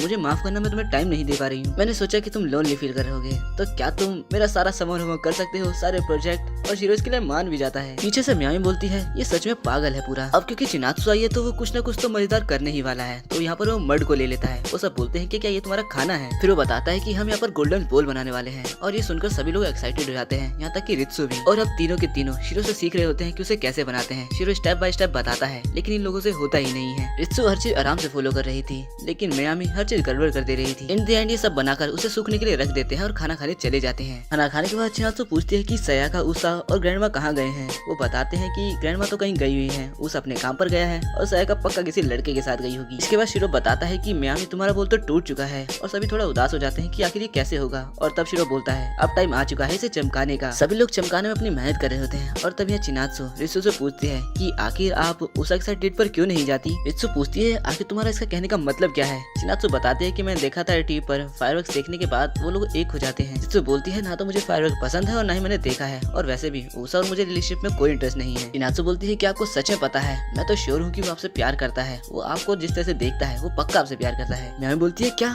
इस बच्ची ने बोल दिया, उसके मुंह पर बोल दिया, सयाका भी नहीं बोल पाई जो इसने बोल दिया। तब रित्सु बोलती है कि ऐसी बात नहीं है, तुम गलत हो, उषा बस बहुत ज्यादा ही अच्छा है, वो लोगों की केयर करता है, लोग चाहे जितने अजीब हो वो उन्हें छोड़ता नहीं, उनकी हमेशा ही मदद करता है। और मैं तो कुछ खास नहीं, उसके लिए मैं बिल्कुल भी स्पेशल नहीं हूँ। मयूमी दूसरे अपने बाल पकड़ते बोलती है ये मान क्यों नहीं लेती कि वो इसे पसंद करता है। चिनात्सु बोलती है अच्छा ऐसे मैं ज्यादा कुछ जानती नहीं, लेकिन जरा सोचिए कि अगर ऊषा कैफे के अंदर किसी और लड़की की इस तरह से केयर करने लग जाए और फिर वो देखती है कि रित्सु थोड़ा ऑकवर्ड हो गई। वो बोलती है, देखा आपको जेलसी हो रही है, आप जेलस फील कर रही हो। रित्सु ब्लश करते हुए बोलती है, आखिर तुम कहना क्या चाहती हो। शिनात्सु बोलती है, सोचिए अगर आप दोनों डेट करने लग जाओ। रित्सु बोलती है, मैं पुलिस को बुला लूंगी, और अगर वो मियोमी को डेट करे तो मैं मियोमी के लिए पुलिस बुला लूंगी। मियोमी बोलती है, मुझे ये सुनकर बिल्कुल भी हंसी नहीं आ रही, तुम बंद करो। शिरो बोलता है, अच्छा तो तुम क्या सोचती हो। तो मियोमी उसे खींचकर एक पंच मारती है और शिरो हवा में उड़ते हुए बोलता है, तुम्हारा शुक्रिया।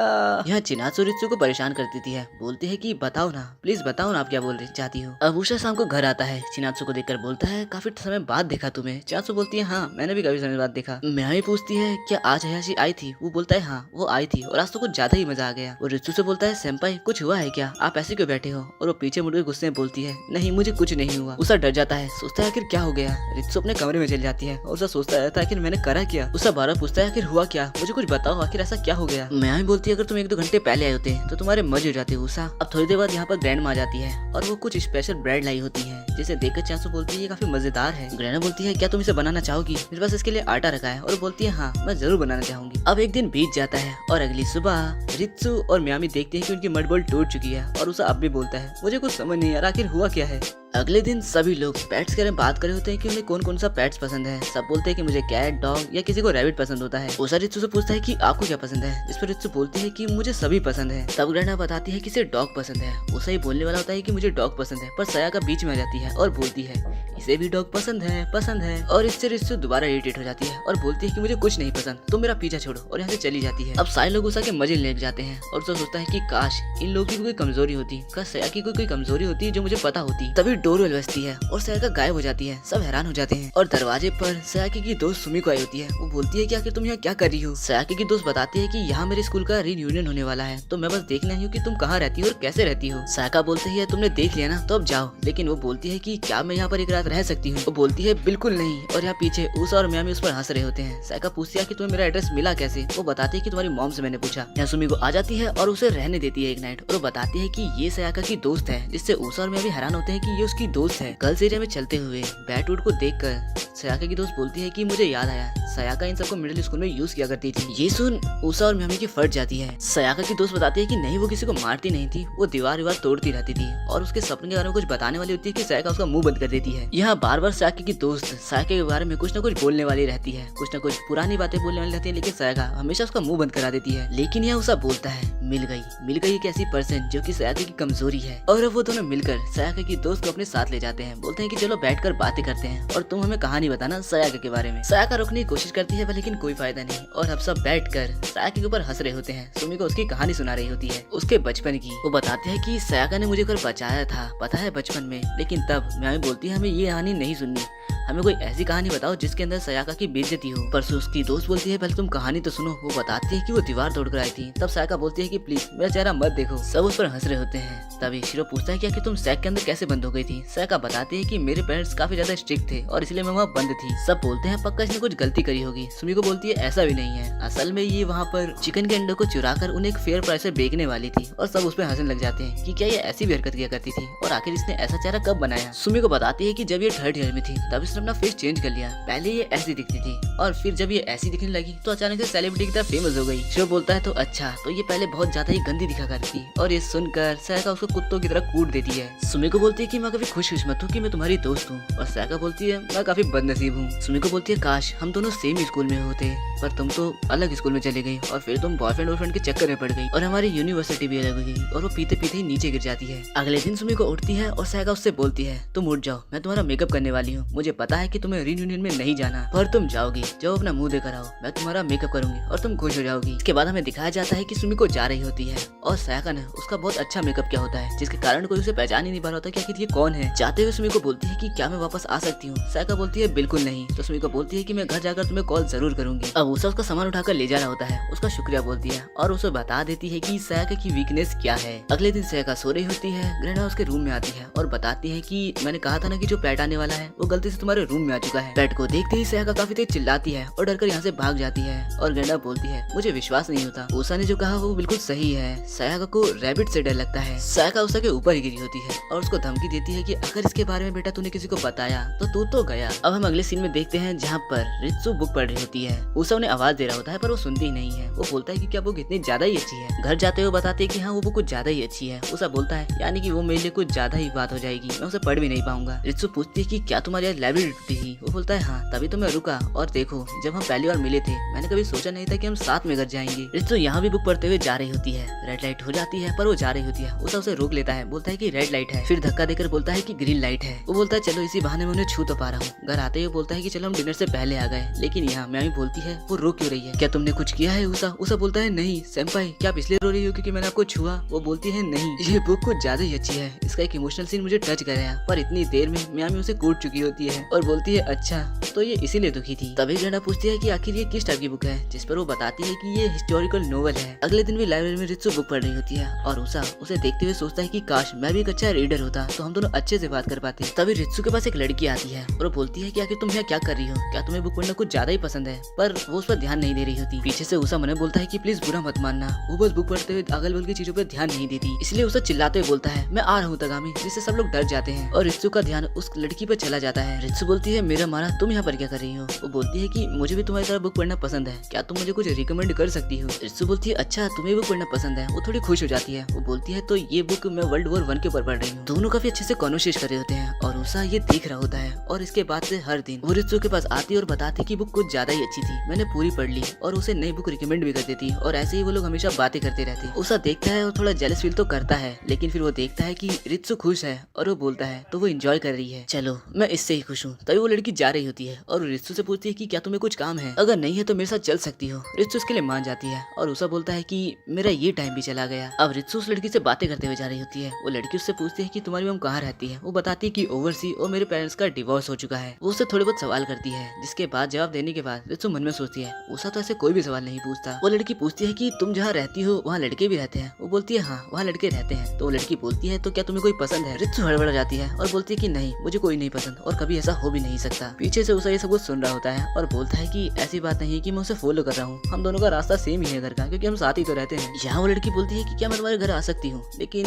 रित्सु से मना करती है कि ऐसा तो कुछ खास भी नहीं है और इसी मौके का फायदा उठाकर उषा यहाँ से फट से भाग जाता है। यहाँ घर पे मियामी और सायाका आपस में बहस कर रहे होते हैं और तभी यहाँ पर उषा पहुंच जाता है जो थोड़ा उदास तो होता है। और अब थोड़ी देर बाद यहाँ पर रित्सु उस लड़की के साथ आती है। वो लड़की देखती है कि मियामी और सायाका ने काफी अच्छे कपड़े पहन रखे और दोनों कहीं जा रही होती है। वो रित्सु से बोलती है कि ये तुम्हारी दोस्त है, ये तो काफी प्रिटी है। अब वो पूछती है कि क्या यहाँ लड़के नहीं रहते, क्या वो दिख नहीं रहे। वो बोलते हैं रहते हैं पर पता नहीं अभी कहाँ होंगे। हम उषा को देखते हैं जिसने शिरू को बांधकर नीचे साथ पटक रखा होता है और वो बोलता है कि मैं बाहर जाकर सारा अटेंशन ले सकता हूँ, पर लेकिन नहीं जाना मुझे, क्योंकि शायद सेंपाई नहीं चाहती। यहाँ वो लड़की रित्सु से उसका नंबर भी एक्सचेंज कर लेती है और उषा देखकर सोचता है कि कल की आई हुई लड़की क्या क्या नहीं कर रही और मैं तो अब तक अपना नंबर भी नहीं दे पाया उन्हें। सच में मैं सेंपाई के लिए कुछ भी नहीं हूँ। अगले दिन सब बैठे होते हैं और एक मैसेज आता है जो कि आता है रित्सु के पास और सब हैरान हो जाते हैं कि इसे कैसे मैसेज आया। सब बोलते हैं कि तुम काफी स्लो टाइप करती हो। उसके सेंड करते ही उसे दूसरा मैसेज भी आ जाता है तो वो फिर अब धीरे धीरे दोबारा टाइप करने लग जाती है। उषा उसे ही देख रहा होता है। मैं बोलती है तुम उसे क्यों देख रहे हो, ओह तो तुम्हें जेलसी फील हो रही है। उषा का फेस लाल हो जाता है, बोलता है कि प्लीज मुझे कोई इससे बचाओ। अब अगले दिन से वो लड़की रित्सु का कुछ ज्यादा ही चेप हो गई थी। वो हमेशा बोलती है कि चलो साथ में रेस्टरूम चलते हैं, वो बोलती है कि चलो साथ घर चलते हैं, क्या मैं तुम्हें सुबह लेने भी आऊँ। और इससे रित्सु काफी परेशान हो चुकी थी। मैं बोलती है अब ये एक्सपीरियंस हो चुकी है। उषा बोलता है इतनी गंदी बातें करना बंद करो, क्या तुम्हें दिख नहीं रहा वो कितनी परेशान हो चुकी है, वो अपनी फेवरेट बुक भी नहीं पढ़ पा रही। मैं बोलती है तो तुम कुछ करते क्यों नहीं। उषा बोलता है कि जब सेंपाई कुछ चाहती नहीं कि मैं करूँ तो मैं आखिर क्या कर सकता हूँ। अब अगले दिन स्कूल के अंदर वो लड़की पूछती है कि क्या तुम सैटरडे को फ्री हो, हम कैफे में काफी सारे लोग मिलने वाले हैं जो कि सारे ही बेस्ट रीडर्स हैं, तो क्या तुम आना चाहोगी। रित्सु बोलती है नहीं मैं न्यू लोगों के सामने थोड़ी नर्वस हो जाती हूँ। वो बोलती है कि चलो ना, वो सब लोग काफी अच्छे रीडर्स हैं, वो सब तुमसे मिलना चाहते हैं, मैंने उनको तुम्हारे बारे में बताया था तो तुम आ रही हो, तो कल मुझे मिलना लाइब्रेरी के पास। रित्सु तैयार होकर लाइब्रेरी के पास पहुंच जाती है और सारी लड़कियां भी आ जाती हैं। बोलती हैं कि चलो अब चलते हैं, लेकिन वो लाइब्रेरी की तरफ नहीं जा रहे होते। रित्सु बोलती है कि लाइब्रेरी तो उधर है, पर वो बोलते हैं कि लाइब्रेरी से पहले हम कहीं और जाएंगे। यहीं कहीं सायाका भी होती है और वो रित्सु को देख लेती है कुछ लोगों के साथ जिनमें कुछ लड़के भी होते हैं। अब वो वापस घर आती है और सभी को बताती है कि मैंने रित्सु को देखा, कुछ वो लड़कियों के साथ भी थी और कुछ लड़के भी थे उसके साथ में। उसे हैरान हो जाता है कि क्या लड़के भी। यहाँ हम रित्सु को देखते हैं जो कि एक कैरियोके टाइप जगह पे होती है और काफी शांत बैठी होती है। उसे कुछ समझ नहीं आ रहा होता कि आखिर करना क्या है और सब बात कर रहे होते हैं कि ये तो एक मिक्सर डेट है यहाँ ऊसा को अजीब अजीब ख्याल हो रहे होते हैं कि कोई लड़का अगर रित्सु को परेशान करेगा तो उसकी सेंपाई को कोई परेशान करेगा तो मियामी उससे कहती है कि तुम कुछ ज्यादा ही सोच रहे हो। और हम रित्सु को देखते हैं जहाँ पर एक डबल बैटरी यानी चश्मे वाला लड़का उससे चेप होने की कोशिश करने लगता है और बोलता है कि जिस ऑथर की तुम ये बुक पढ़ रही हो ना वो मुझे भी पसंद है। ये सुनकर रित्सु को इंटरेस्ट आ जाता है क्योंकि वो तो है बुक की दीवानी। वो बोलती है क्या सच में? यहाँ बाकी सारे मजे कर रहे होते हैं और अब बोलते हैं कि तुम भी गाना गाओ, लेकिन वो लड़का बोलता है कि मुझे भी रित्सु से बात करनी है। अब वो रित्सु से पूछता है कि तुम्हें और कौन कौन सी बुक्स पसंद है, तो वो काफी सारी बुक्स के नाम बता देती है। अब वो लड़का एक जोक मार देता है जिस पर सबको हंसी आती है सिवाय रित्सु के। अब वही चश्मे वाला लड़का यानी कि डबल बैटरी एक बात बोलता है कि पता है कुछ लोग होते हैं जो बस एक दो बुक क्या पढ़ लें खुद को कुछ ज्यादा ही समझने लगते हैं और हमसे रिकमेंडेशन के लिए और बुक का नाम पूछते हैं। मुझे तो ऐसे लोगों पर बहुत गुस्सा आता है, क्या वो अपनी बुक खुद नहीं चुन सकते? और ये सुनते ही रित्सु को ऊसा की याद आ जाती है कि वो भी तो ऐसा ही करता है, लेकिन वो तो बहुत अच्छा है। यहाँ वो डबल बैटरी ऐसी और भी उल्टी सीधी बातें करता है और बोलता है क्या तुम भी मेरी बात से एग्री हो ना रित्सु? लेकिन रित्सु गुस्से में मना कर देती है और बोलती है मुझे ऐसा बिल्कुल नहीं लगता। जब कोई इंसान पहली बार बुक पढ़ेगा तो कोई इजी बुक से स्टार्ट करेगा ना, और इसमें क्या ही हर्ज है कि अगर वो हमसे और भी बुक्स को रिकमेंडेशन के लिए मांग ले तो हम उन्हें बता सकते हैं। रित्सु को ऐसा देखकर वो लड़की उसे शांत करने की कोशिश करती है। सभी लोग उससे डर जाते हैं। रित्सु माफी मांगती है। वो लड़का बोलता है कि तुम बहुत ज्यादा नाइस हो। वो लड़का रित्सु के सर पर हाथ रखता है और थोड़ा क्लोज आने की कोशिश करता है, पर रित्सु बोलती है कि मुझसे दूर हटो। लेकिन वो डबल बैटरी उससे चिपक ही जाता है, बोलता है कि तुम बहुत सुंदर हो, और रित्सु से दूर कर रही होती है। वो बोलता है कि तुम बहुत सुंदर हो, मैंने जितना तुम्हें फोटो में देखा उससे भी ज्यादा सुंदर हो तुम। इस सिचुएशन से रित्सु डर जाती है। तब उसका फोन रिंग करने लगता है। वो उस लड़के को धक्का देती है और फोन लेकर बाहर आ जाती है। वो मैसेज चेक करती है जो कि मियामी के फोन से आया था, लेकिन ऊसा ने किया था। वो पूछता है कि क्या आप ठीक हो? सेंपाई क्या आप ठीक हो? सायाका ने आपको स्टेशन के पास देखा, आप कोई मुसीबत में तो नहीं? अगर कोई दिक्कत है तो मुझे बताइए, हम आ सकते हैं। हम ऊसा को देखते हैं जो कि यही लिखते हुए बोल रहा होता है मुझे हम की जगह मैं लिखना चाहिए था, लेकिन मैं क्या करूँ, मियामी मुझे 5 मिनट यूज करने के लिए 1000 रुपए ले रही है। बिजनेस है भाई। रित्सु लिखती है कि मैं ठीक नहीं हूँ, लेकिन मुझे तुम्हारी मदद की कोई जरूरत नहीं है, मैं आ रही हूँ, मैं यहाँ से निकल रही हूँ। उसामा ने बोलता है उन्हें मेरी मदद की कोई जरूरत नहीं, और फिर लिखता है गुड लक, हम सब आपका वेट कर रहे हैं, और अगर कोई भी दिक्कत हो तो बता देना, हम तुरंत आ जाएंगे। अब यहाँ वही रित्सु की वही दोस्त आ जाती है और बोलती है कि चलो खाना खाते हैं, लेकिन रित्सु बोलती है कि मुझे घर जाना है, और वो बस पकड़ कर निकल लेती है और बोलती है कि मुझे पक्का पता है उसा मेरा वेट कर रहा होगा, और ऐसा होता भी है। उसा इतनी रात को सच में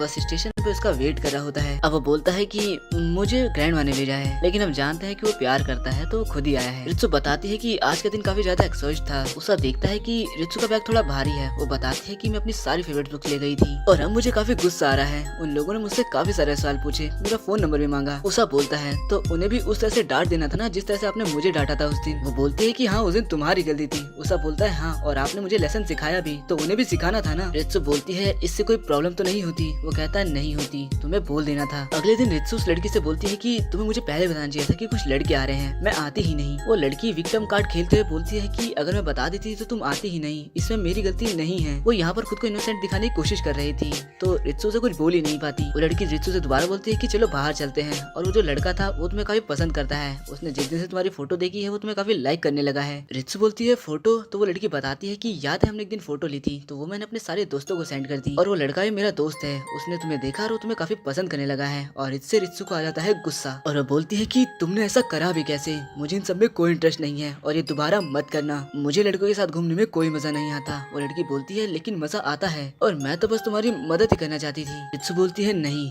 तुम बस अपनी मदद करना चाहती थी, तुम ही हो वो जो तुम्हें बस एंजॉय करना होता है, मुझे वहाँ बिल्कुल मजा नहीं आया, और ये दोबारा मत करना। पर उसे रियलाइज होता है कि उसने कुछ ज्यादा ही बोल दिया, और फिर उससे माफी भी मांगती है। तब वो लड़की मिज़ुहारा कहती है कि नहीं, तुमने सही कहा, मैंने इसी वजह से अपने दोस्तों से लड़ाई भी कर ली थी, मेरी ही सारी गलती है। तब रित्सु बोलती है कि अगर तुमने गलती करी है तो माफी मांग लो, वो तुम्हें एक्सेप्ट कर लेंगे, वो तुम्हारे दोस्त हैं। इसके बाद अगले दिन ऊसा और रित्सु साथ जा रहे होते हैं, तब वो उसी लड़की यानी मिज़ुहारा को देखते हैं जो कि अपने दोस्तों से बातें कर रही होती है, और बोलती है कि मतलब उसके दोस्त पूछते हैं कि तुम तो उस लड़की के साथ जाया करती थी ना, जिस पर वो बोलती है कि वो लड़की तो बिल्कुल पागल है, उसे अकेले रहना कुछ ज्यादा ही पसंद है। ये सुन रित्सु को गुस्सा तो आता है, पर वो आगे ही चली जाती है। चलते हुए रास्ते में बोलती है कि मुझे पता ही था यही होगा, पर मुझे उसके साथ बुक पढ़ने में मजा आता था। ऐसा बोलते हुए वो रोने लग जाती है और बोलती है कि क्या मैं अकेले ही मजे कर रही थी? ओसा उसे चुप कराने की कोशिश करता है। रित्सु बोलती है कि मैं ऐसे नहीं रो रही, मतलब बहाना मारते बोलती है कि मैं इस बुक की वजह से रो रही हूँ, ये कुछ ज्यादा ही अच्छी है, तुमने सही कहा था, मुझे मेरी फेवरेट बुक्स को बाहर नहीं पढ़ना चाहिए, आज से मैं नहीं पढ़ूंगी। ओसा बोलता है कि ये सही है, लेकिन आज के लिए आप इस बुक को बाहर पढ़ सकती हो। और यहाँ मोमेंट थोड़ा सैड हो जाता है और दोनों ही साथ घर जाने लग जाते हैं। घर पे मियामी दोबारा बेवड़ी बन जाती है क्योंकि उसे उसके दोस्तों ने मिक्सचर डेट पर नहीं बुलाया,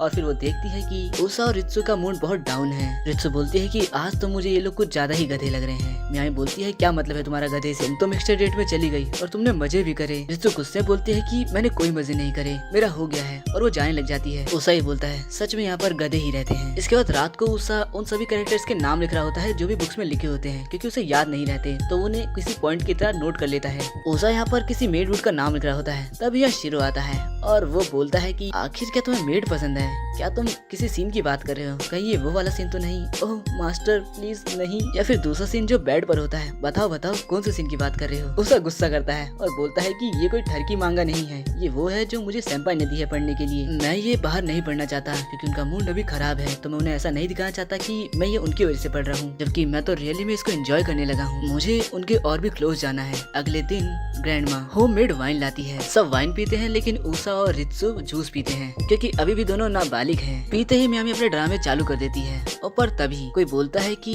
तुम लोग इतने बेकार हो, पर तब भी तुम्हारे पास इतने अच्छे दोस्त कैसे हैं? मैं तुमसे जेलस फील नहीं करती। और सब देखते हैं कि ये तो रित्सु है जिसने गलती से होममेड वाइन पी ली है और उसे चढ़ गई है। और अब पै जाती है भारी दिक्कत भाई। जैसे उसे चढ़ती है तो वो सब उसे अपनी तरफ कर लेती है कि लड़कियां उस तरफ रहेंगी और लड़के एक तरफ। बेचारा उसे सोचता है कि ये मौका तो हाथ से चला गया। अब पीते ही रित्सु से आकर से बोलती है तुम इतनी घटिया इंसान हो, लेकिन तब भी तुम्हारे पास सुमिको जैसी इतनी अच्छी दोस्त है। तुम सच में काफी घटिया इंसान हो। सयाका बोलती है अगर इसने पी नहीं होती तो इसे खत्म ही कर देती। यहाँ ग्रैंड माँ उसके लिए वाटर लाती है और बोलती है कि पानी पीने के बाद जो भी तुम्हें बोलना है तुम बोलो, हम सब सुन रहे हैं आराम से बेटा। तो रित्सु वही मिक्सर डेट वाली बात सारी बता देती है, जिसके बाद सही बोलते हैं कि इसमें तुम्हारी भी गलती है, तुम्हें उस लड़की को अपने क्लोज आने ही नहीं देना चाहिए था और न ही उस लड़की को तुम्हारी फोटो कहनी चाहिए थी, ये तो बहुत गलत है। तभी रित्सु चिल्लाकर बोलती है मैं कोई फ्रेंड क्यों नहीं बना पाती, मुझे भी कोई दोस्त चाहिए। वो इतनी क्यूट और प्यारे तरीके से बोल रही होती है कि सबको हंसी आ रही होती है। या ग्रैंड माँ रित्सु से कहती है कि वो लड़का जो तुम्हें मिक्सर डेट में मिला था वो तुम्हारे ही लेवल का था, तो तुम्हें वो पसंद कैसे नहीं आया? तब रित्सु मन में याद करती है कि वो उषा के बारे में उल्टा बोल रहा था और फिर बोलती है कि बात जो भी हो बस मैं उसे नहीं कर सकती। ये सुनकर उषा खुश हो रहा होता है, थोड़ा मुस्कुरा रहा होता है, तो सेंपाई उसे देख लेती है और बोलती है तुम क्या हंस रहे हो?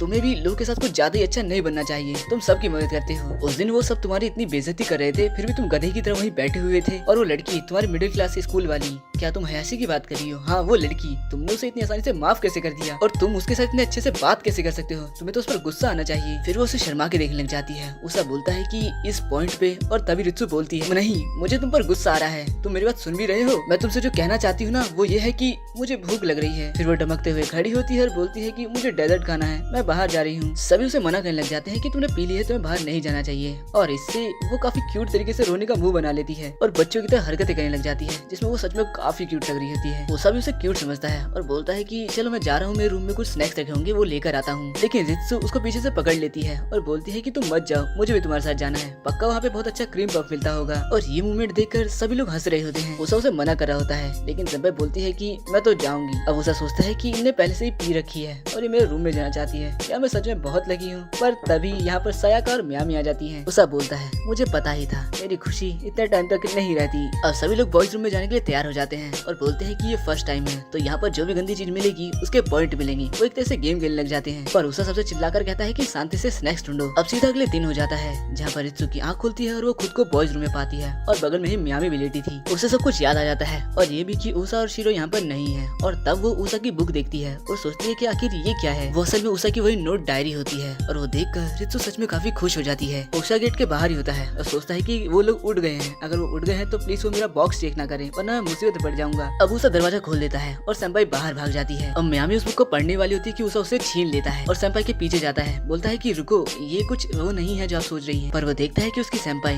मुस्कुरा रही है और वो भी सोचता है कि आखिर क्या बात हो गई है। सेंपाई अब जोर जोर से हंसने लग जाती है और बोलती है कि तुमने जो भी पॉइंट याद करने के लिए लिखे हैं वो काफी ज्यादा ही फनी है। उषा भी इससे खुश होता है। सेंपाई बोलती है कि तुम ऐसे ही फनी कमेंट लिखते रहना, मैं पढ़ूंगी इसे। उषा बोलता तो ठीक है, आप भी इसमें कुछ न कुछ लिखते रहना। एक तरह से अभी हमारी एक्सचेंज डायरी बन गई है। सेंपाई शर्मा जाती है और यहाँ से जाने लगती है। उषा पीछे से रुकता है और बोलता है क्या आप मुझे अपना नंबर दे सकती हो, क्योंकि अगर दोबारा आपके साथ कुछ भी गलत हुआ तो मैं मियामी का फोन दोबारा नहीं ले सकता, वो मेरे से 1000 रुपए लेती है 5 मिनट के। तब रित्सु से अपना नंबर एक्सचेंज कर लेती है। उषा देख के हैरान होता है, रित्सु शर्मा कर भाग जाती है। बाद में रित्सु उषा के नंबर को देखकर काफी मुस्कुरा रही होती है।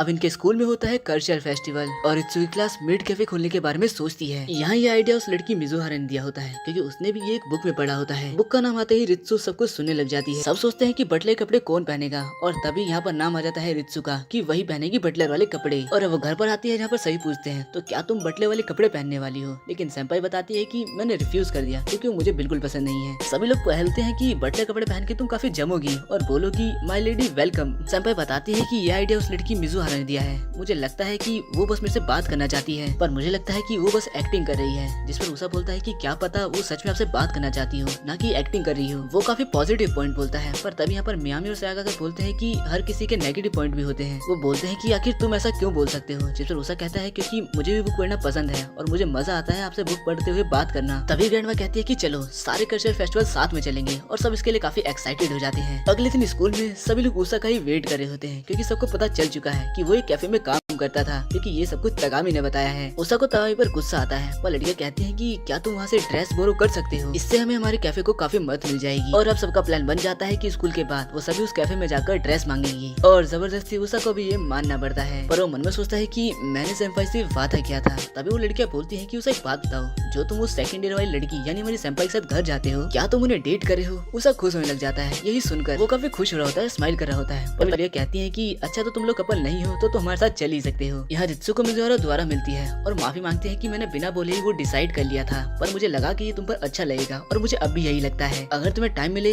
तो देखने जरूर आना तैयारियां कैसी चल रही हैं। और वो सेंपाई को एक बुक दे देती है कि अगर तुम लाइब्रेरी जा रही हो तो इसे भी वहाँ रख देना, और चली जाती है। सेंपाई बुक को देखती है और याद करती है कि ये तो मैंने बहुत पहले ही पढ़ लिया है और ये काफी इजी है। और अब वो सोचती है कि मैं ये उषा के लिए ले लेती हूँ, उसे पढ़ने में मजा आएगा। यहाँ वो अपनी क्लास में जाती है और बाहर उषा उसी खिड़की की तरफ देख रहा होता है। सोचता है कि सेंपाई आएगी, वो आती है और सोचता है कि वो उसी की तरफ देख रही है, पर नहीं, वो नहीं देखती और बेचारा निराश होकर सबके साथ जाने लग जाता है। और सेंपाई अभी भी खिड़की से बाहर ही देख रही होती है। अब वो लोग उसी कैफे में पहुंच जाते हैं और ओनर बोलती है कि तुम कपड़े ले सकते हो, ये तो हमारे लिए अच्छी बात है, लेकिन हमारी एक कंडीशन है। उषा बोलता है कंडीशन चाहे जो भी हो, पर मैं यहाँ दोबारा काम नहीं करने वाला। और उसी क्लासमेट बोलती है कि ये फ्री है, इसे रख लो, ये हमारे किसी काम का नहीं। यहाँ ऐसी बैठी होती है और उषा को बोलती है। उषा बोलता है कि आखिर तुम यहाँ क्या कर रही हो। अब डिनर टाइम पर सभी देखते हैं कि उषा नहीं होता है और ग्रैंडमा बताती है कि उसे लेट हो जाएगा, उसने डिनर पहले ही कर लिया है, वो कल्चरल फेस्टिवल की तैयारी करवा रहा है। अगली सुबह भी उषा बताता है कि मैं आज भी डिनर नहीं कर पाऊंगा, मुझे कल्चरल फेस्टिवल की तैयारी है तो मैं वही डिनर कर लूंगा। वे लोग बोलते हैं कि ये तो काफी मजेदार है, तुम अपनी यूथ को जी रहे हो। मैं बोलती है क्या पता उषा कोई लड़की मिल जाए, कोई बूढ़ी या कोई गे टाइप लड़की। उषा बोलता है कि तुम ये क्या बोल रही हो, मुझे काम है, मैं जाता हूँ। स्कूल पहुँचते ही सेंपाई बुक को देख रही होती है, सोचती है कि मैं ये उषा को देना चाहती हूँ। उषा बोलता है तो चलो सेंपाई मैं चलता हूँ। रित्सु से पीछे से रोकना चाहती है पर नहीं कर पाती। तभी एक लड़की आती है और उषा को बोलती है उषा बोलता है कि तुम यहाँ क्या कर रही हो। वो बोलती है कि तुमने जो मेरी कल मदद करी उसके लिए तुम्हारा शुक्रिया। पर उषा बोलता है कि वो मदद तुमने मेरे से जानबूझ के कराई थी।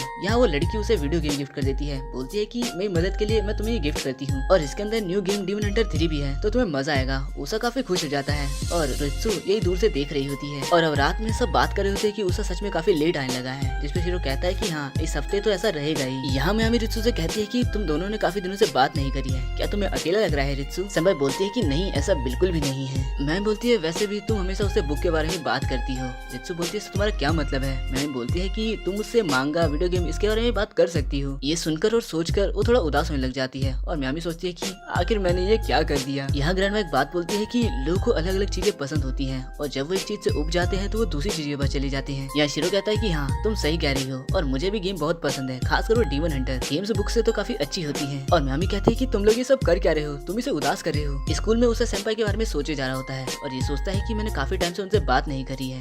यहाँ तगामी कहता है कि तुम उनके पीछे ही पागल क्यों हो, यहाँ इतनी लड़कियां हैं, तुम इनके साथ डेट भी कर सकते हो और बात भी कर सकते हो। पर उषा कहता है कि मैं अपनी सेंपाई के साथ खुश हूँ, मुझे उनकी दी हुई बुक पढ़ना पसंद है, मुझे उनके काफी क्लोज जाना है। उषा खिड़की से बाहर की तरफ देखते हुए बोलता है कि लगता है हमारे बीच में डिस्टेंस दोबारा हो गया। और अब फाइनली आ जाता है कल्चरल फेस्टिवल का टाइम, जहाँ पर उषा ताकायुकी बना रहा होता है। यहाँ शीरो अपने मुंह पर पेपर बैग डाल कर आया होता है और यहाँ पर सारे लोग पहुंच जाते हैं। मियामी बोलती है कि मुझे इसकी शक्ल अच्छी नहीं लगी तो मैंने पहना दिया इसे ये पेपर बैग। अब वो सबको ताकायुकी खाने के लिए देता है। यहाँ पर मियामी अपनी खूबसूरती का जाल बिछाने लग जाती है और सारे लड़के उसको वो लट्टू हो जाते हैं। सायका भी अपने मजे लेने के लिए जाल बिछाना चालू कर देती है और लड़कियां और उषा को उन दोनों पर ही गुस्सा आ रहा होता है और अब ग्रैंड माँ को दोनों पर ही गुस्सा आ जाता है। अब ग्रैंड माँ सबको लेकर रित्सु के कैफे में चली जाती है। उषा सोचता है कि काश मैं भी जा पाता, मुझे थोड़ा टाइम मिल जाता। तभी यहाँ पर उसके मिडिल स्कूल के दोस्त आ जाते हैं, दोस्त नहीं क्लासमेट, जो कि काफी बेकार है। वो उषा से बोलते हैं कि तुम तो वही बेकार उषा हो ना। यहाँ वो उषा से बोलते हैं कि क्या तुमने उस हयासी को देखा, उसकी कितनी गंदी शक्ल थी, उसने मेकअप किया है, मैं उसे देखना चाहता हूँ, उसकी दोबारा बेइज्जती करना चाहता हूँ। उषा दोनों से बोलता है कि मुझे कुछ काम है, तो वो दोनों चले जाते हैं। उषा सोचता है कि अच्छा है जब तक यहाँ हयासी नहीं है। और तभी पीछे से हयाशी आ जाती है ऑनर के साथ, कैफे ऑनर के साथ। इधर हम रित्सु को देखते हैं जहाँ पर मिजुहारा उसके जबरदस्ती कपड़े चेंज कर उसे पटले कपड़े बना देती है और इसमें रित्सु कुछ ज्यादा ही अच्छी लग रही होती है।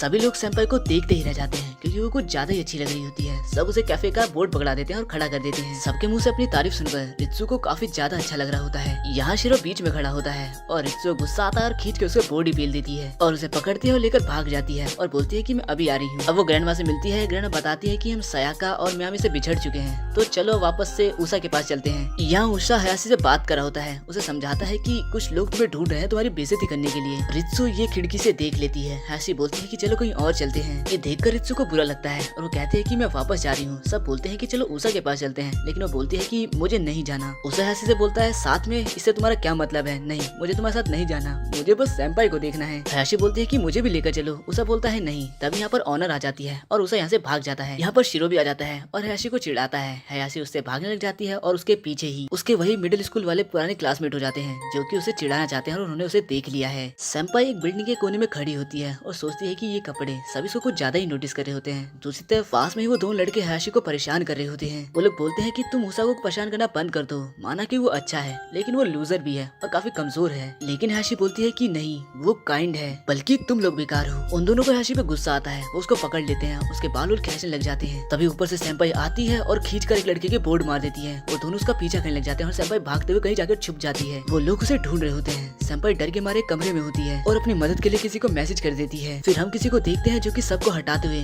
भागते हुए सेंपाई की तरफ भागता है। यहाँ रित्सु रो रही होती है और वो बंदा गेट खोलकर आता है जो कि उषा होता है। सेंपाई उसको देख के हैरान हो जाती है। उषा बोलता है कि मैं तो डर ही गया था, ये कपड़ा मुझे ऑनर ने बनाया है। रित्सु उसको देखकर हंसने लग जाती है और बोलती है कि तुम कुछ भी पहन लेते हो। उषा बोलता है कि तुम भी तो कुछ भी पहन लेती हो सेंपाई। वो बोलता है कि देखो, आपने मुझे मैसेज किया और मैं आ गया, मुझे माफ करना कि मैं काफी टाइम से बात नहीं कर पा रहा कल्चरल फेस्टिवल की वजह से। यह सेंपाई उससे डेमन हंटर गेम के बारे में पूछती है, जिस पर वो बताता है कि वो गेम वो मुझे किसी ने दिया है पर मैंने अभी तक उसे खेला नहीं। मुझे वो गेम पसंद है लेकिन मुझे बुक पढ़ना भी ज्यादा पसंद है, क्योंकि अगर बुक्स नहीं होती तो मैं आपसे मिलता कैसे। वो दोनों ऐसे ही काफी बातें करते हैं। उषा बोलता है कि शायद हमें चलना चाहिए, कोई सुनेगा तो क्या सोचेगा, पर सेंपाई बोलती है कि तुम बोलो, मुझे तुम्हारी सारी बातें सुननी है। उषा काफी ज्यादा ही खुश हो जाता है। फेस्टिवल खत्म होता है और वो लोग साथ में घर जा रहे होते हैं। उषा बोलता है कि चलो सब कुछ पहले की तरह हो गया। वो उषा को बताते हैं कि जैसा तुमने मिजुहार के बारे में कहा था वो वैसे ही है, तुम्हारा शुक्रिया उषा। और वैसे वो गेम कैसा है, जिस पर वो पूछता है कि क्या आपको गेम भी पसंद है। वो कहती है हाँ फॉर सम रीजन, और मन में कहती है मैं उषा के करीब जाने लगी हूँ। जिसके बाद वो लोग साथ में घर जाने लग जाते हैं और यही इस एनिमे का पहला सीजन खत्म होता है।